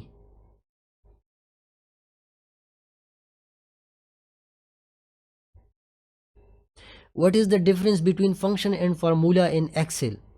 अच्छा, मैंने आपको थोड़ी देर पहले टेक्नोलॉजी का यूज़, ठीक है, टेक्नोलॉजी का यूज़ करके मतलब एजुकेशन लर्निंग या टीचिंग लर्निंग के प्रोसेस को समझाते वक्त मैंने आपको कहा कि हमने सर्च इंजन्स का यूज़ करना है। आप जाओ और यही क्वेश्चन चैट जीपीटी से पूछ लो, क्योंकि अच्छा खासा फेज़ 3 का पेपर भी रहता है। बाकी मैं ग्रुप में इसका आंसर दे दूंगा, वॉइस में दे दूंगा, ठीक है। राश खान आपको कह रहा हूँ, ठीक है, फार्मूला और फंक्शन के बीच में जो डिफरेंस है थोड़ा सा, खैर है आप खुद से रिसर्च कर ले, अगर फिर भी आपको ना समझ आए मैं आपको गाइड कर दूंगा।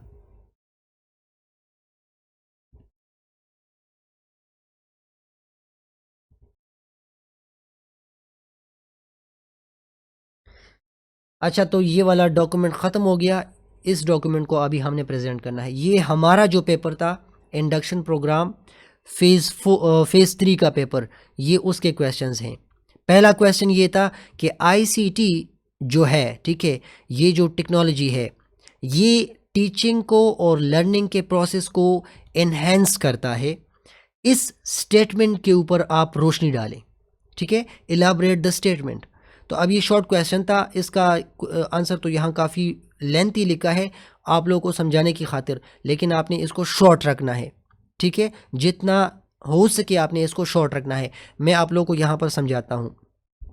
Information and Communication Technology (ICT) has significantly transformed the landscape of education. Previous paper में हमने बात की कि इसने बहुत ज़्यादा काम आसान कर दिया है, बिल्कुल चेंज कर दिया है प्रोसेस को, making the teaching and learning process more dynamic, interactive and accessible. ये बात हमने डिस्कस की। आईसीटी का ये फ़ायदा है, the use of ICT tools such as computers. अच्छा, ये क्वेश्चन आया था कि आईसीटी टूल्स के नाम लिखे, आई थिंक प्रीवियस पेपर में हमने डिस्कस भी किया। तो आईसीटी टूल्स कौन कौन से हैं? Radio, computer, projector, educational software, smart boards, ठीक है, and internet enriches the classroom experience in multiple ways, ठीक है। तो आपने ये इस तरह से लिखना है कि पढ़ते वक्त बंदे को समझ आए कि हाँ, आईसीटी जो है इसने टीचिंग लर्निंग प्रोसेस को एनहांस कर दिया है, ठीक है। ये यहाँ पर फर्स्ट पैराग्राफ के अंदर हमें क्या मिल रहा है? हमें ये पता लग रहा है कि आईसीटी ने एजुकेशनल प्रोसेस को बिल्कुल चेंज कर दिया है। क्लियर हो गया? अच्छा, ICT enhances teaching by enabling teachers to present complex concepts through multimedia elements such as videos, simulations, animations and visual presentation. वही बात कि a picture is worth 1000 words, ठीक है। जब आप कोई चीज़ बच्चों को किताब में लिख कर उनको समझाते हैं तो वो अच्छी तरह से नहीं समझते, लेकिन आप वही चीज़ बच्चों को वीडियो, सिमुलेशन या एनिमेशन या किसी भी विजुअल प्रेजेंटेशन, पावर पॉइंट के स्लाइड्स के थ्रू उनको दिखाते हैं, वो ईजिली उसको समझ जाते हैं, ठीक है। तो इसी वजह से तो इसने टीचिंग के प्रोसेस को इन्हेंस कर दिया है, इम्प्रूव कर दिया है। These tools make lessons more engaging and easier to understand. आसानी से हमें समझ आ जाता है, specially for visual and auditory learners. ये लर्नर्स के दो टाइप्स हैं, ठीक है। एक टाइप है विजुअल एंड ऑडिटरी, तो इन लोगों के लिए भी यहाँ पर आईसीटी का टूल इनको फ़ायदा देता है। It allows teacher to access a wide range of teaching resources. मुझे तो खुद जब भी कोई टीचिंग के प्रोसेस में मसला आता है मैं नेट से हेल्प लेता हूँ। कोई टीचर हो आपका, कोई ना हो, गूगल और YouTube is the best teacher, ठीक है, दोनों बेस्ट टीचर्स हैं। आप उनसे पूछ लेते हैं। तो ये ICT ही तो है, ठीक है। तो wide range of teaching resources को हम इंटरनेट के ऊपर एक्सेस कर सकते हैं ईजिली, और अप टू डेट कंटेंट मिलेगा। यूट्यूब का एल्गोरिथम आप थोड़ा सा देख लें। यूट्यूब पर 200 साल पहले या 1 साल पहले, 5 साल पहले जो वीडियो बनी होगी वो नीचे आएगी। जो नया कंटेंट, अच्छा कंटेंट जो लोगों को पसंद आया होगा, वो आपको बिल्कुल टॉप पर नज़र आएगा, ठीक है। तो up to date information, up to date content आपको इंटरनेट के ऊपर मिलता है। तो इसी वजह से ये ICT जो है, इसने टीचिंग लर्निंग प्रोसेस को इम्प्रूव कर दिया है। फॉर द लर्नर्स पर्सपेक्टिव, अगर स्टूडेंट्स की नज़र से देखा जाए, ICT provides opportunities self pace. ये टर्म मैं पहले पेपर में डिस्कस कर चुका हूँ। अपने स्टाइल से पढ़ने का वो एक पॉइंट हमें मिलता है। अपने स्टाइल से, अपने पेस के साथ हम लर्निंग करते हैं। अभी दिल नहीं कर रहा पढ़ने को, रख देता हूँ, लैपटॉप बंद कर देता हूँ। जब स्टाइल बनेगा, ठीक है, माइंड बनेगा अपने स्टाइल से, 2-3 घंटे अभी स्टडी करूँगा, फिर बाद में स्टडी करूँगा। तो सेल्फ पेस्ड जो अपॉर्चुनिटी है वो ICT हमें स्टूडेंट्स को प्रोवाइड करता है, ठीक है। पर्सनलाइज लर्निंग की अपॉर्चुनिटी हमें मिलती है। पर्सनलाइज मतलब जो आपको चाहिए, आप वही चीज़ सर्च करते हैं, वही चीज़ आपके सामने आती है। Students can explore subjects beyond the text books, ठीक है। बच्चे किताबों से आगे निकल जाते हैं, और जब आप उनको ये सही गाइड करते हैं कि टेक्नोलॉजी का यूज़ इस तरह से करना है। मैं तो अपने क्लासरूम के अंदर इवन बच्चों को यही भी पढ़ाता हूँ। मैं उनको क्लास 5, क्लास 4 के अंदर पूछता हूँ बच्चों से कि टिकटॉक कौन यूज़ करता है। जब बच्चे हाथ उठाते हैं, मैं उनको कहता हूँ कि टिकटॉक के अंदर आखिरी एक ऑप्शन है स्टेम ओपन किया करें, ताकि आपके सामने नंगी दड़ंगी और डांस वाली वीडियो ना आए। आप लोगों के सामने एजुकेशनल कंटेंट आए, नासा की वीडियोस आपके सामने आए, उर्दू में, इंग्लिश में, मैथमेटिक्स की वीडियोस आपके सामने आए। तो ये गाइड करना होता है बच्चों को, फिर वो अच्छी तरह से उस चीज़ का यूज़ कर लेंगे, ठीक है। अच्छा, collaborate with peers, group work जो हमने बात की, कोलैबोरेशन की जो डिस्कशन हमने की ऑनलाइन प्लेटफॉर्म्स के ऊपर, ठीक है। अब हम पूरा, आप उस साइट पर, मैं यहाँ पर, हमारा एक ग्रुप है और हम कोलैबोरेट कर रहे हैं। हम ICT के पेपर के लिए टॉपिक्स को डिस्कस कर रहे हैं, पास पेपर्स को डिस्कस कर रहे हैं, लर्निंग कर रहे हैं, ठीक है। तो ये लर्नर्स के नज़र से ICT का वो फ़ायदा है, उस चीज़ को इन्हेंस कर रहा है, लर्निंग के प्रोसेस को, टीचिंग को भी और लर्निंग को भी। क्लियर हो गया? आई थिंक इस क्वेश्चन के ऊपर ये डिस्कशन इनफ है। More over ICT facilitates inclusive education by offering assistive technologies for students with special needs। अच्छा, मैंने अपने BS लेवल पर एक हंसने वाली बात है, मैंने अपने BS लेवल पर एक प्रोजेक्ट का आइडिया दिया था, कि मतलब मिनी प्रोजेक्ट था, कि हम जो ब्लाइंड होते हैं ना, बिल्कुल अंधे, उनके लिए हम एक ऐसा सॉफ्टवेयर बना दें जो अपने मुंह के ज़रिए उस सॉफ्टवेयर को कमांड देंगे तो वो ओपन भी मुंह के ज़रिए होगा। वो जब उसके अंदर कोई गाना सुनेंगे, ठीक है, music player for the blinds, इस तरह का कोई एप्लीकेशन था, वो हमने डिज़ाइन भी किया था। वो पूरा वाइब्रेशन के ऊपर काम कर रहा था और वॉइस कमांड्स ले रहा था। तो ये क्या है, ये स्पेशल नीड्स के लिए भी हम ICT का यूज़ करते हैं। क्लियर हो गया? मतलब जो जहन्नम जा रहे थे, गाने वगैरह सुन रहे थे सही लोग, हमने अंधों को भी साथ में मिलाया था। In summary, ICT acts as a bridge between traditional and modern learning methods, making education more effective, efficient and student-centered। ICT का सबसे बड़ा फ़ायदा ये है कि ये जो ट्रेडिशनल क्लासरूम, वो जो प्रोसेस था, उसको इसने ब्लेंडेड लर्निंग, ऑनलाइन क्लासरूम या ऑनलाइन लर्निंग की तरफ मूव कर लिया, उसके साथ उसको कंबाइन कर लिया। तो ये टीचर से स्टूडेंट सेंटर की तरफ बात चली जाती है, और हमारा मेन फोकस स्टूडेंट सेंटर्ड ही है। हमारा पूरा कैरिकुलम जो है वो स्टूडेंट के लिए सोचता है, वो स्टूडेंट को देखकर क्रिएट होता है, डेवलप होता है। क्लियर हो गया? तो ये सारे वो पॉइंट्स थे, मैंने बातों बातों में डिस्कस किए कि ICT is enhancing the process of teaching and learning, ठीक है। ये इस वाले स्टेटमेंट को हमने इलाबरेट किया, थोड़ा सा एक्सप्लेन कर लिया। क्लियर हो गया? इसमें कोई मसला तो नहीं किसी को? अच्छा, जो यहाँ पर बोर हो जाते हैं ना, आपके पेपर में जो क्वेश्चन आएंगे तो इंशाल्लाह ये बातें आपको याद आएंगी, आप अपनी तरफ से कुछ ना कुछ लिख लेंगे। अच्छा, ये वो स्प्रेडशीट है, ठीक है, एक्सेल डिफाइंड स्प्रेडशीट, ये क्वेश्चन नंबर 2 है। For what purpose is a spreadsheet use, ये हम यूज़ क्यों करते हैं। Also differentiate between workbook and worksheet, ये हमारे टाइम पर आया था, ठीक है, ये इंपॉर्टेंट है। Spreadsheet, power point, M S Word, इन तीनों को आपने देखना है। और ये वर्कबुक या वर्कशीट, इनकी जो इनके बीच में जो डिफरेंस है उसको भी आपने थोड़ा सा देख लेना है। मैं आपको यहाँ पर गाइड करता हूँ। स्प्रेडशीट क्या है, ये एक सॉफ्टवेयर है, एक एप्लीकेशन सॉफ्टवेयर है, जैसे कि माइक्रोसॉफ्ट एक्सेल, ठीक है, माइक्रोसॉफ्ट एक्सेल या गूगल शीट्स जो हम यूज़ करते हैं।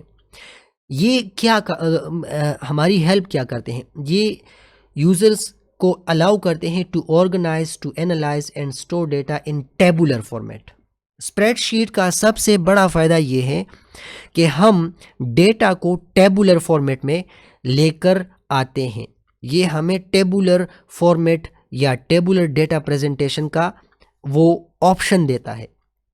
एक्सेल के अंदर क्या है, टेबल है, रोज हैं, कॉलम्स हैं, और टेबल के अंदर रोज और कॉलम्स होते हैं, ठीक है। तो ये एक सॉफ्टवेयर है, एप्लीकेशन सॉफ्टवेयर है।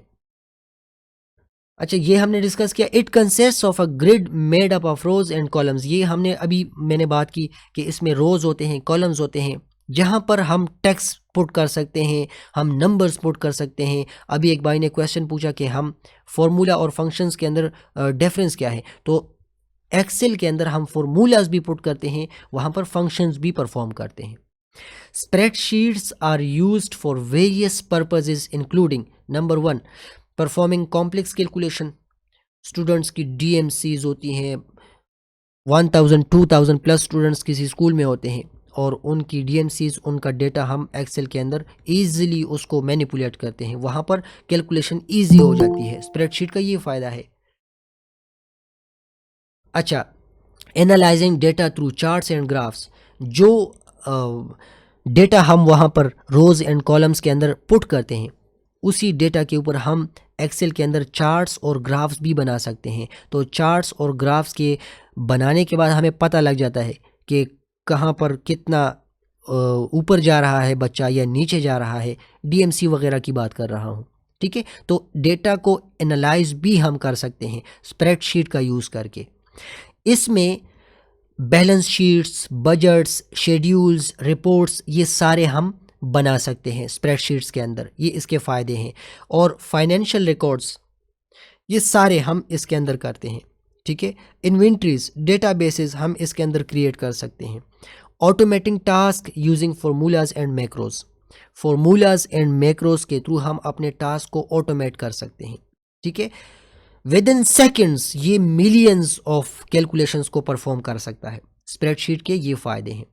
तो स्प्रेडशीट की डेफिनेशन भी बता दी, उसके फ़ायदे भी बता दिए। अब वर्कबुक और वर्कशीट को थोड़ा सा डिस्कस कर लेते हैं।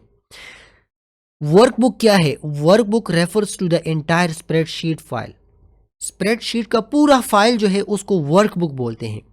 और किसी वर्कबुक के अंदर जो मल्टीपल फाइल्स वहाँ पर होते हैं, 2 या 3 होते हैं आई थिंक, उसको हम एक फाइल को वर्कशीट बोलते हैं। मतलब वर्कशीट मिलकर वर्कबुक बनाते हैं।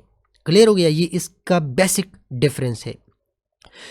ए worksheet on the other hand is a single page, worksheet एक सिंगल पेज होता है, जबकि वर्कबुक जो होता है वो उन सिंगल शीट्स को मिलाकर खुद बन जाता है, ठीक है। Where the actual data is entered and manipulated, think of the workbook as a book, workbook एक किताब है, ठीक है, और वर्कशीट उसके पेजेस हैं। डेफिनेशन उसके मतलब मेन डिफरेंस आपको पता लग चुका है। क्लियर हो गया, ये सिंपल इतना ही लिखना था। ये क्वेश्चन हमारे टाइम पर आया था। इज दैट क्लियर, कोई मसला तो नहीं किसी को।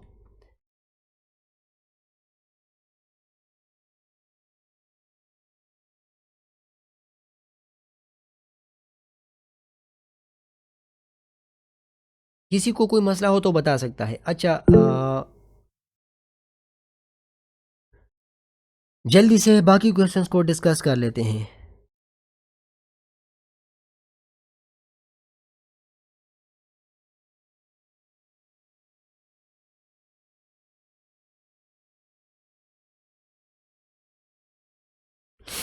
क्वेश्चन नंबर 4 हमारे साथ है, highlight problems for not observing computer ethics.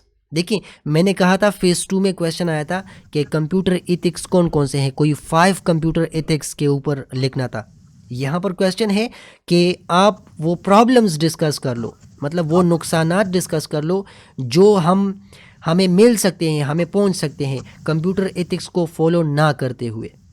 How to improve computer ethics among computer users, और फिर इन एथिक्स को यूज़र्स मतलब कंप्यूटर का यूज़ करने वाले जो लोग हैं, कैसे हम उनके अंदर ला सकते हैं, इम्प्रूवमेंट कैसे ला सकते हैं। तो अच्छा, when computer ethics are not observed, तो बेशुमार मसले आते हैं, ठीक है। इनमें सबसे पहला cyber bullying and harassment, misuse of digital platforms to threaten और बुली अदर्स, ठीक है। ये इसका सबसे बड़ा नुकसान है, किसी को मतलब डिजिटल टूल्स का इस तरह से यूज़ करना कि किसी को धमकी दी जाए, उसको हैरस किया जाए, ठीक है, और उसको बिल्कुल ब्लैकमेल किया जाए। क्लियर हो गया, ये पहला इसका सबसे बड़ा नुकसान है दूसरे बंदों के लिए, जब हम इसको ऑब्ज़र्व नहीं करते। तो अगर हम इसको ऑब्ज़र्व करेंगे, हम साइबर बुलिंग और हैरेसमेंट से बचेंगे। हम ये काम नहीं करेंगे तो दूसरे लोग हमसे महफूज रहेंगे, ठीक है, या हम दूसरे लोगों से महफूज रहेंगे। अच्छा, प्लेजरिज्म एंड इंटेलेक्चुअल थेफ्ट, दूसरा सबसे बड़ा मसला, ये पिछले स्लाइड में हमने डिस्कस की, ये मसले थे, ठीक है। तो अगर हम इसको ऑब्ज़र्व नहीं करेंगे तो ये मसले आएंगे। कॉपिंग someone else digital content without permission और प्रॉपर क्रेडिट, किसी की इजाज़त के बगैर डेटा उनका कॉपी करना या उसको अपना नाम देना या क्रेडिट उसको ना देना, ठीक है, तो ये प्लेजरिज्म के अंदर आता है, इंटेलेक्चुअल थेफ्ट हो जाता है। और बाकायदा इसके लिए लाइसेंसिंग है, साइबर क्राइम या साइबर विंग जो होता है बाकायदा इस चीज़ के ऊपर वो काम करता है, इसके बाकायदा अपने दफ़ात भी हैं, ठीक है। अच्छा, हैकिंग एंड सिक्योरिटी ब्रीचेस, जब हम कंप्यूटर एथिक्स को फॉलो ना करें, ऑब्जर्व ना करें, तो हैकिंग और सिक्योरिटी ब्रीचेस का मसला आता है। अनऑथोराइज एक्सेस टू सिस्टम्स, ठीक है, लीडिंग टू डेटा थेफ्ट और डिस्ट्रक्शन, डेटा को डिस्ट्रक्ट किया जा सकता है अगर हम कंप्यूटर एथिक्स को इग्नोर करें, उसको फॉलो ना करें, तो डेटा डिस्ट्रक्शन या डेटा को चुरा सकते हैं हम। क्लियर हो गया, ये मसले हैं, ठीक है, ऑब्ज़र्व ना करने की वजह से हमें भी पेश आ सकते हैं, दूसरों को भी पेश आ सकते हैं। प्राइवेसी वायलेशंस, शेयरिंग और accessing personal information without consent, मैं आपको कंसेंट नहीं देता, मैं आपको ये अलाउ नहीं करता कि आप मेरे हवाले से मेरा सीन ऐसी किसी को शेयर कर दें, ठीक है। तो ये आपने अगर मेरा सीन ऐसी शेयर किया किसी के साथ व्हाट्सएप के ऊपर या फेसबुक के ऊपर मेरी इजाज़त के बगैर, ठीक है, तो ये आपने क्या किया, आपने प्राइवेसी वायलेशन की साइबर दुनिया के अंदर, ठीक है, कंप्यूटर की दुनिया के अंदर। Is that clear? अच्छा, ये वो सारे मसले हैं जो कंप्यूटर एथिक्स को ऑब्जर्व ना करने की वजह से हमारे सामने आ सकते हैं। अच्छा, स्प्रेडिंग मिस इन्फॉर्मेशन, वही बात जो प्रीवियस पेपर में भी हमने डिस्कस की कि मतलब सही बात आते आते बिल्कुल देर हो चुकी होती है, ठीक है। इन्फॉर्मेशन, मिस इन्फॉर्मेशन शेयर करना, फॉल्स इन्फॉर्मेशन शेयर करना, ठीक है, डिस्ट्रीब्यूटिंग फॉल्स और हार्मफुल कंटेंट इंटेंशनली, इरादतन, ठीक है, और ड्यू टू इग्नोरेंस या फिर जाहिलियत की वजह से। तो ये वो सारे नुकसानात हैं। फिर हमने वहाँ पर एक लाइन पढ़ा जो अभी भी मुझे याद है कि कोई भी पोस्ट करने से पहले हमें सोचना चाहिए। तो ये मसले बहुत ज़्यादा हद तक वहाँ पर भी हल हो जाते हैं जब हम कुछ लिखते वक्त, पोस्ट करते वक्त सोचते हैं। अच्छा, टू इम्प्रूव कंप्यूटर एथिक्स, अब क्वेश्चन का दूसरा पार्ट है, कंप्यूटर एथिक्स को इम्प्रूव करने के लिए हमें क्या क्या करना चाहिए, कौन से मेजर्स लेने चाहिए। सबसे पहला है डिजिटल लिटरेसी एजुकेशन। ये डिजिटल लिटरेसी एजुकेशन, हम अपने एजुकेशन या करिकुलम के अंदर डिजिटल लिटरेसी के ऊपर अगर जोर दें, अगर इसको इंक्लूड कर दें, schools and institutions should educate, हम अगर अपने बच्चों को अपने स्कूल्स में, अपने इंस्टीट्यूशंस के अंदर या फिर जो ऑर्गेनाइजेशंस होते हैं, अपने एम्प्लॉयज़ को डिजिटली उनको ये एजुकेट कर दें, ठीक है, कि डिजिटल टूल्स का आपने यूज़ सही करना है, तो कंप्यूटर एथिक्स जो है वो डेफिनेटली इम्प्रूव हो जाएंगे। क्लियर हो गया? अच्छा, सेकंड, इस्टेब्लिशिंग क्लियर पॉलिसीज़। अच्छा, पॉलिसीज़ क्लियर होंगी, ठीक है, इस्टेब्लिशिंग क्लियर पॉलिसीज़ जब क्लियरली इस्टेब्लिश होंगी तो भी हमारे साथ कंप्यूटर एथिक्स जो है वो अच्छी तरह से ऑब्ज़र्व होने के चांसेस ज़्यादा होंगे। Organisations should have well defined rules for acceptable computer use. मैं आपको अपना लैपटॉप यूज़ करने को देता हूँ, लेकिन आपने इसके ऊपर सिर्फ ये काम करना है, लेट्स सपोज फॉर एग्जांपल, ठीक है। तो ये मैंने एक पॉलिसी बिल्कुल आपके सामने इस्टेब्लिश कर दी, क्लियर हो गया। अच्छा, leading by example, teachers, parents and administrators should model ethical behaviour. मैं अगर आपको बताता हूँ कि कंप्यूटर का सही यूज़ करो, तो पहले तो मैं ख़ुद भी करूँगा ना ये काम, तब आपको ये जो है बात आपके ऊपर असर करेगी। अगर आप मुझे बताएंगे कि यार मोबाइल के ऊपर, कंप्यूटर के ऊपर किसी का डेटा ना छुड़ाओ, पहले आप ये काम ख़ुद करेंगे कि हाँ मैं इस चीज़ से ख़ुद को बचाऊँगा, फिर मैं आपकी बात मानूँगा। सो लीडिंग बाय एग्जाम्पल, क्लियर हो गया। ये थर्ड पॉइंट इसके अंदर है। प्रोमोटिंग साइबर लॉज अवेयरनेस, हमें लोगों को बताना चाहिए, इसकी बहुत ज़्यादा कमी है। हमें लोगों को बताना चाहिए कि अगर हमने फेसबुक के ऊपर, व्हाट्सएप के ऊपर, मैसेंजर के ऊपर, टेलीग्राम के ऊपर या किसी भी डिजिटल टूल के ऊपर, ठीक है, ये वाला काम किया तो हमारे ऊपर ये वाला साइबर लॉ एप्लीकेबल होगा, हमें इसका ये सज़ा, इसकी ये सज़ा मिलेगी। उसके हवाले से हमें लोगों को अवेयरनेस देनी चाहिए। हमने अपने स्टूडेंट्स को बताना है कि बच्चे कंप्यूटर का गलत इस्तेमाल करोगे तो पुलिस पकड़ेगी, उनके लिए ये भी काफ़ी है, क्लियर हो गया। अच्छा, इनकरेजिंग रेस्पेक्ट एंड रिस्पॉन्सिबिलिटी, हमने बच्चों को ये बताना है कि सिर्फ फिज़िकल रेस्पेक्ट और रिस्पॉन्सिबिलिटी नहीं है। देखें, पूरी दुनिया जो है वो कंप्यूटर की तरफ जा चुकी है, लोग डिजिटली एक दूसरे के साथ कनेक्टेड हैं। 2-3 दोस्त बैठे होंगे साथ में, लेकिन वो बात नहीं कर रहे होंगे, मोबाइल के अंदर लगे होंगे, बिल्कुल एक साथ बैठे होंगे लेकिन स्नैपचैट एक दूसरे के साथ यूज़ करेंगे।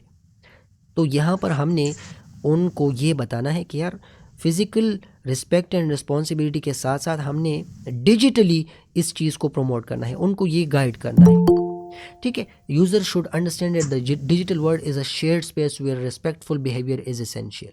हमने ये ख़ुद भी सीखना है, दूसरों को भी सिखाना है कि यहाँ पर, ठीक है, जब इंटरनेट और कंप्यूटर की बात आती है, हमने बिल्कुल रिस्पेक्टफुल बिहेवियर को अपने जहन के अंदर रखना है कि यार काम अच्छा करेंगे। क्लियर हो गया, ये वो सारे पॉइंट्स थे। अच्छा, क्वेश्चन नंबर 5 है, internet made the world a global village discuss. ज़बरदस्त क्वेश्चन है, ये कल आपके पेपर में आने के चांसेस हैं। इंटरनेट ने इस पूरी दुनिया को, ठीक है, पूरे ग्लोब को जो है वो ग्लोबल विलेज, एक गांव बना दिया है। इसके ऊपर थोड़ी सी बात कर लें तो आपने ये लिखना है, ये जो फ्रेज़ है, ठीक है, the internet made the world a global village reflects the profound impact of the internet. Internet की वजह से या इंटरनेट की वजह से इस पूरी दुनिया के ऊपर, या जो लोग एक दूसरे के साथ ग्लोबली कनेक्टेड हैं, इसके ये पूरा फ्रेज़ इसके अहमियत को या इसके जो असरात हैं उसकी अहमियत को रिफ्लेक्ट करता है, ठीक है। इंटरनेट ने पूरी दुनिया को एक गांव बना दिया है। इसका मतलब ये है कि इंटरनेट के बेशुमार असरात हैं, ठीक है, of the internet on global connectivity just like a village. जैसे किसी गांव के अंदर लोग एक दूसरे के साथ करीब करीब रहते हैं, एक दूसरे के साथ गमी खुशी वो प्रोसेस करते हैं, ठीक है, एंड इंटरेक्ट फ्रीक्वेंटली, मस्जिद में मिलते हैं, हुजरे में मिलते हैं। इसी तरह से इंटरनेट का भी काम है, इंटरनेट का भी यही सीन है। The internet has enabled people from different parts, पूरी दुनिया के लोग एक दूसरे के साथ कनेक्टेड हैं, to connect, to communicate, to share information instantly. तो इसका मतलब ये हो गया, इस पूरे फ्रेज़ का मतलब सादा अल्फाज में ये है कि इसने लोगों को बिल्कुल एक गांव के लोगों की तरह आपस में मिला दिया है, जो कि एक दूसरे के साथ कनेक्टेड हैं, एक दूसरे के साथ कम्युनिकेट करते हैं, आइडियाज़ शेयर करते हैं, बात करते हैं, इन्फॉर्मेशन शेयर करते हैं, और with in seconds, nano seconds, ठीक है। अच्छा, with internet people can communicate, मतलब ये ग्लोबल विलेज की बात जो हमने की कि इंटरनेट ने पूरी दुनिया को ग्लोबल विलेज बना दिया है। कैसे? पहला point, people can communicate across continents. बरआज़म एशिया के लोग बरआज़म अफ्रीका के लोगों के साथ कनेक्टेड हैं थ्रू ईमेल्स के थ्रू, वीडियो कॉल्स के थ्रू, सोशल मीडियाज़ के थ्रू, ठीक है, सोशल मीडिया प्लेटफॉर्म्स के थ्रू। पहला पॉइंट। सेकंड पॉइंट है businesses can operate globally offering services and products to international customers. Sindh में बंदा बैठा होगा, दराज के ऊपर जराबें या बनियान या फिर कोई लैपटॉप या माइक्रोफोन या मोबाइल सेल करेगा, मैं KPK से ऑर्डर दूंगा, वो सिंध से होकर KPK तक आएगा, ठीक है। पूरी दुनिया को इसने इस तरह से मिला दिया है। Access to knowledge and education has become more democratic and wide spread. ये पॉइंट हमने प्रीवियस जो फेज़ 2 का पेपर था उसके अंदर डिस्कस किया कि बिल्कुल नॉलेज को, एजुकेशन को एक्सेस करना पूरी दुनिया से, ठीक है, किसी दुनिया के कोने में बंदा बैठा होगा वो ईज़िली उसको एक्सेस कर लेगा। किस वजह से? इंटरनेट की वजह से। आप अगर मुझे व्हाट्सएप के ऊपर मैसेज करेंगे, या मेरा इंटरनेट ख़राब हो या आपका ख़राब हो, आपकी तरफ से मैसेज नहीं आएगा जब आपका नेट ख़राब होगा। अच्छा, आपका इंटरनेट काम कर रहा है, मेरा नहीं काम कर रहा, तो मुझे आपका मैसेज नहीं आएगा। क्लियर हो गया? तो इंटरनेट क्या है, यहाँ पर अपना रोल प्ले कर रहा है। कनेक्टेड हैं लोग इसी वजह से। 2 सेकंड के लिए व्हाट्सएप काम छोड़ देता है, फॉल्ट आ जाता है ना इंटरनेट के ऊपर, उसमें मसला आ जाता है, तो लोग फेसबुक के ऊपर स्विच कर जाते हैं, वहाँ पर व्हाट्सएप का पूरा टॉपिक बिल्कुल नया बन जाता है कि यार व्हाट्सएप काम नहीं कर रहा, व्हाट्सएप हैज़ बीन डीएक्टिवेटेड, या फिर कोई भी न्यूज़ बन जाती है। क्लियर हो गया? ये वो सारे पॉइंट्स हैं जिसकी वजह से हमें पता चलता है कि यार लोगों को बिल्कुल एक गांव की तरह इसने आपस में मिला दिया है। Cultures, ideas and innovations spread rapidly, fostering global understanding and collaboration. देखिए, अगर इंटरनेट ना होता तो मुझे या आपको नहीं पता चलता कि फ़लाँ बरआज़म के लोग कैसे हैं, उनका कल्चर कौन सा है, उनके आइडियाज़ कौन कौन से हैं, कौन कौन सी चीज़ों को वो इनोवेट कर रहे हैं या उनके साथ हैं, उनके अंडर हैं, वो यूज़ कर रहे हैं, उनके मज़हब के जो पहलू हैं वो कौन कौन से हैं। ये हमें किस वजह से पता चल रहा है? इंटरनेट की वजह से, क्योंकि वो लोग इंटरनेट के ऊपर इस चीज़ की एक्सप्रेशन करते हैं।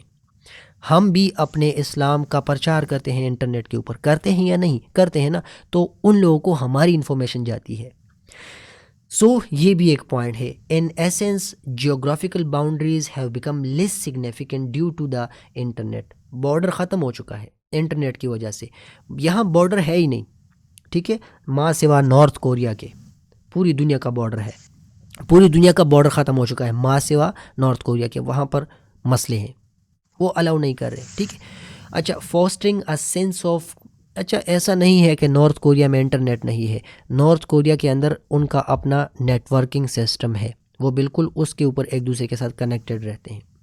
अच्छा, fostering a sense of global community and interconnectedness, hence turning the world into a global village. बस वो चीज़ जो हमसे मांगी थी यहाँ पर हमने उसको अच्छी तरह से डिस्कस कर लिया कि इसने हर एक चीज़ को आपस में, हर एक बंदे को आपस में मिला दिया है। इंफॉर्मेशन शेयरिंग हो रही है, कम्युनिकेशन हो रही है। इस कॉल में भी ख़त्म होने में 15-20 मिनट रहते हैं। जल्दी से बाकी के क्वेश्चंस को देख लेते हैं।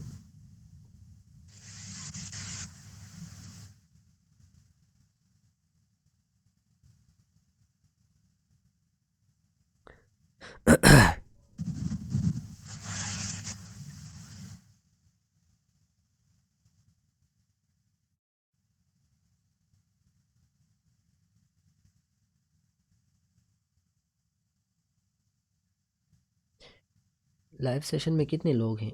14। अच्छा जी। अच्छा, briefly explain national educational technology standards for teacher in teaching learning process. हमने इसको डिस्कस किया, अगेन इसको डिस्कस नहीं करेंगे। प्रीवियस पेपर के अंदर हमने इसको डिस्कस किया, वीडियो में आपको रिपीटेड मिल जाएगा, आप इसको देख लेना, ठीक है। अच्छा, ये है MS वर्ड के हवाले से, how to format text, font size and text font style in MS Word. MS Word के अंदर फ़ॉन्ट यानी लिखाई जो हम करते हैं उसका साइज़ हम कैसे चेंज कर सकते हैं, फॉर्मेट कर सकते हैं, ठीक है, या उसका स्टाइल हम कैसे चेंज कर सकते हैं, फॉर्मेट कर सकते हैं, तो वो स्टेप्स आप लोगों ने लिखने हैं। सिंपल से स्टेप्स हैं, ठीक है। पहले गुलदार उर्दू में सुन ले। कुछ लिख लिया मैंने MS वर्ड के अंदर, मैं उस टेक्स्ट को सेलेक्ट करता हूँ। ऊपर मेरे साथ जो टैब्स होते हैं रेबन के अंदर, ठीक है, मैं वहाँ पर फॉर्मेटिंग, टेक्स्ट फॉर्मेटिंग के सेक्शन के अंदर जाऊँगा। वहाँ पर बोल्ड, इटालिसाइज या फिर क्या उसको बोलते हैं इंग्लिश में, उसके ऊपर लाइन बन जाती है, मैं वो वर्ड भूल चुका हूँ। तो वो मल्टीपल स्टाइल्स उसके ऊपर अप्लाई कर सकते हैं, बोल्ड कर सकते हैं, उसका साइज़ बढ़ा सकते हैं, उसका साइज़ घटा सकते हैं, कम कर सकते हैं। स्टेप्स यहाँ पर देख लें। पहला है, जिस टेक्स्ट को आपने फॉर्मेट करना है उसको आप सेलेक्ट कर लें, ठीक है। फिर आप होम के ऊपर क्लिक कर लें या होम की तरफ जाएं, रिबन के अंदर बना हुआ है होम का ऑप्शन, वहाँ पर फ़ॉन्ट ग्रुप होगा, ठीक है। आपने फ़ॉन्ट ग्रुप देखना है, उसके ऊपर आपना है। वहाँ पर ड्रॉप डाउन बनेगा, उसके सामने बना हुआ होगा, उसके सामने फ़ॉन्ट साइज़ बॉक्स, ठीक है। वहाँ पर 11 to 12 ये लिमिट गिवन होता है, आप वहाँ पर उसको सेलेक्ट कर लो, ठीक है। जिस तरह यहाँ पर ये है, या इसको मैं साइज़ इसका इंक्रीज़ कर रहा हूँ, इसको फॉर्मेटिंग बोलते हैं, या कम कर रहा हूँ, ठीक है। तो ये आपने थर्ड स्टेप में करना है। फिर आपने select the desired size from the list और टाइप अ कस्टम नंबर। अगर आप अपने फ़ॉन्ट का साइज़ 11 पॉइंट या 12 पॉइंट रखना चाहते हैं तो वो सेलेक्ट कर ले, अगर नहीं तो उसके अंदर क्लिक करें और अपनी तरफ से कोई नंबर दे दें कि यार नहीं 30 PT तक मैंने इसका साइज़ बढ़ाना है, तो आप ये भी कर देंगे, ठीक है। सेलेक्ट द डिज़ायर्ड, अपनी तरफ से कोई साइज़ सेलेक्ट कर लें। फ़ॉन्ट स्टाइल को अगर आप चेंज करना चाहते हैं, जो फ़ॉन्ट आप चेंज करना चाहते हैं उसको आप ऐसे सेलेक्ट कर लें। ऊपर होम टैब के अंदर फ़ॉन्ट ग्रुप में जाएं, ड्रॉप डाउन के नीचे, मतलब ड्रॉप डाउन के ऊपर क्लिक कर लें। फ़ॉन्ट वहाँ पर कैलिबरी होगा, या टाइम्स न्यू रोमन अगर आप करना चाहते हैं, या जमील नूरी उर्दू के लिए हम लगाते हैं, ठीक है।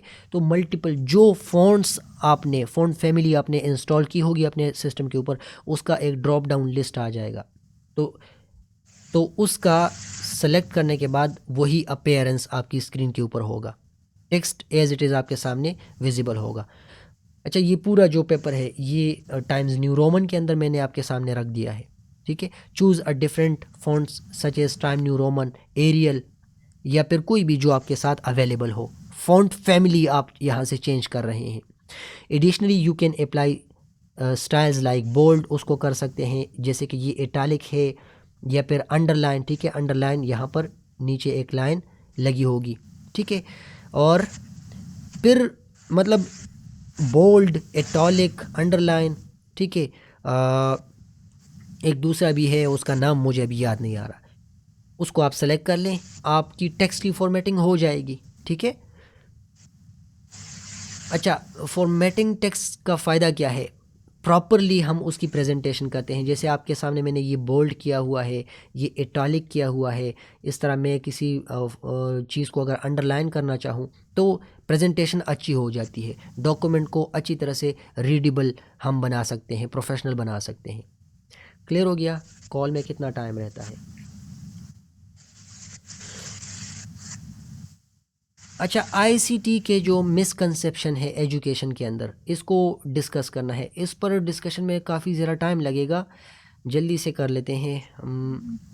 देर are several misconceptions about the use of ICT, ठीक है, in education which can hinder its effective integration in teaching and learning environment. One common misconception is that simply introducing computers are smart devices into classroom will automatically improve student performance, ठीक है।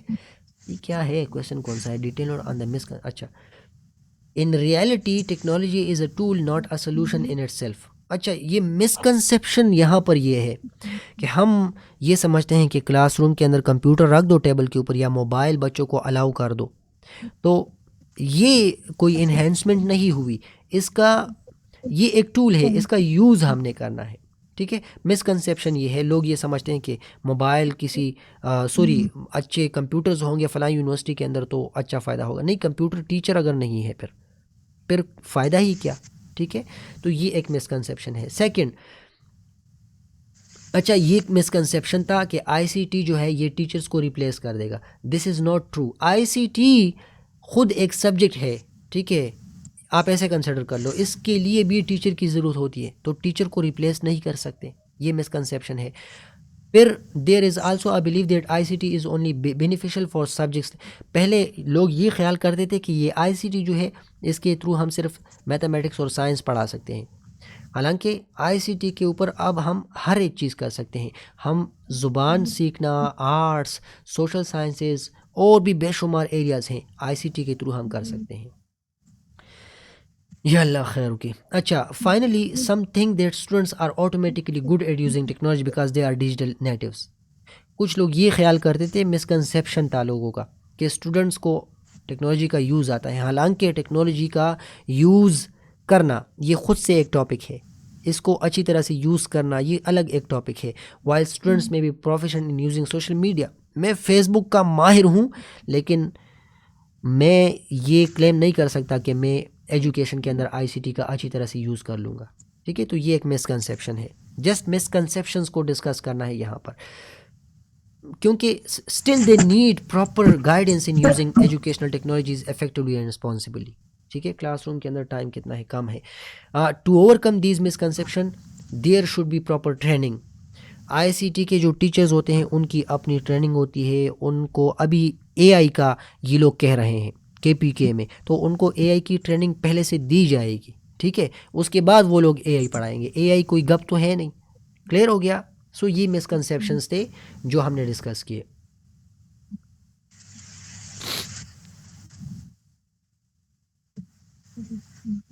अच्छा, ऐसा है question 9, how do today students compete in environment while using 21st century skills.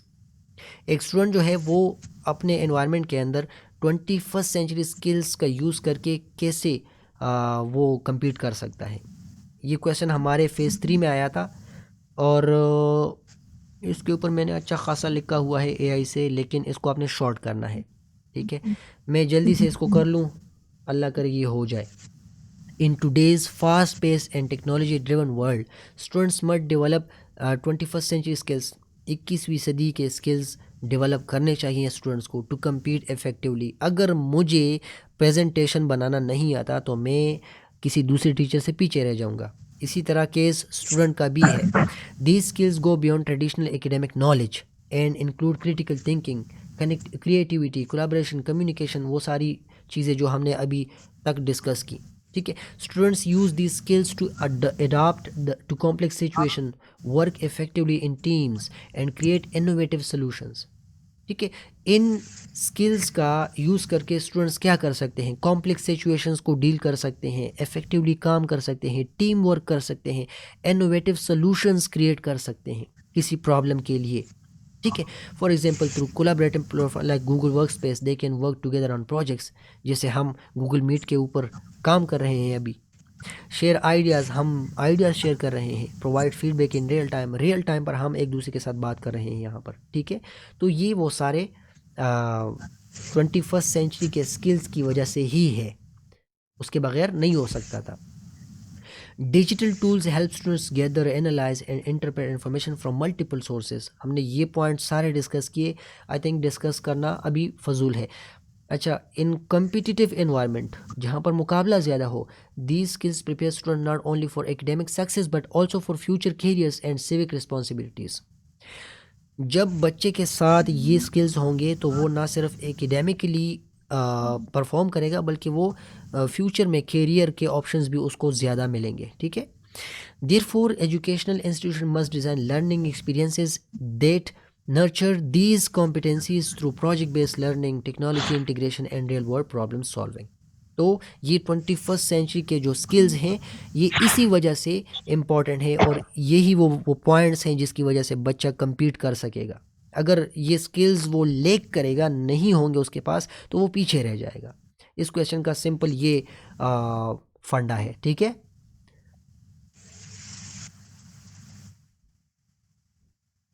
अच्छा, ऐसा है classroom के अंदर टाइम बहुत कम रह गया है।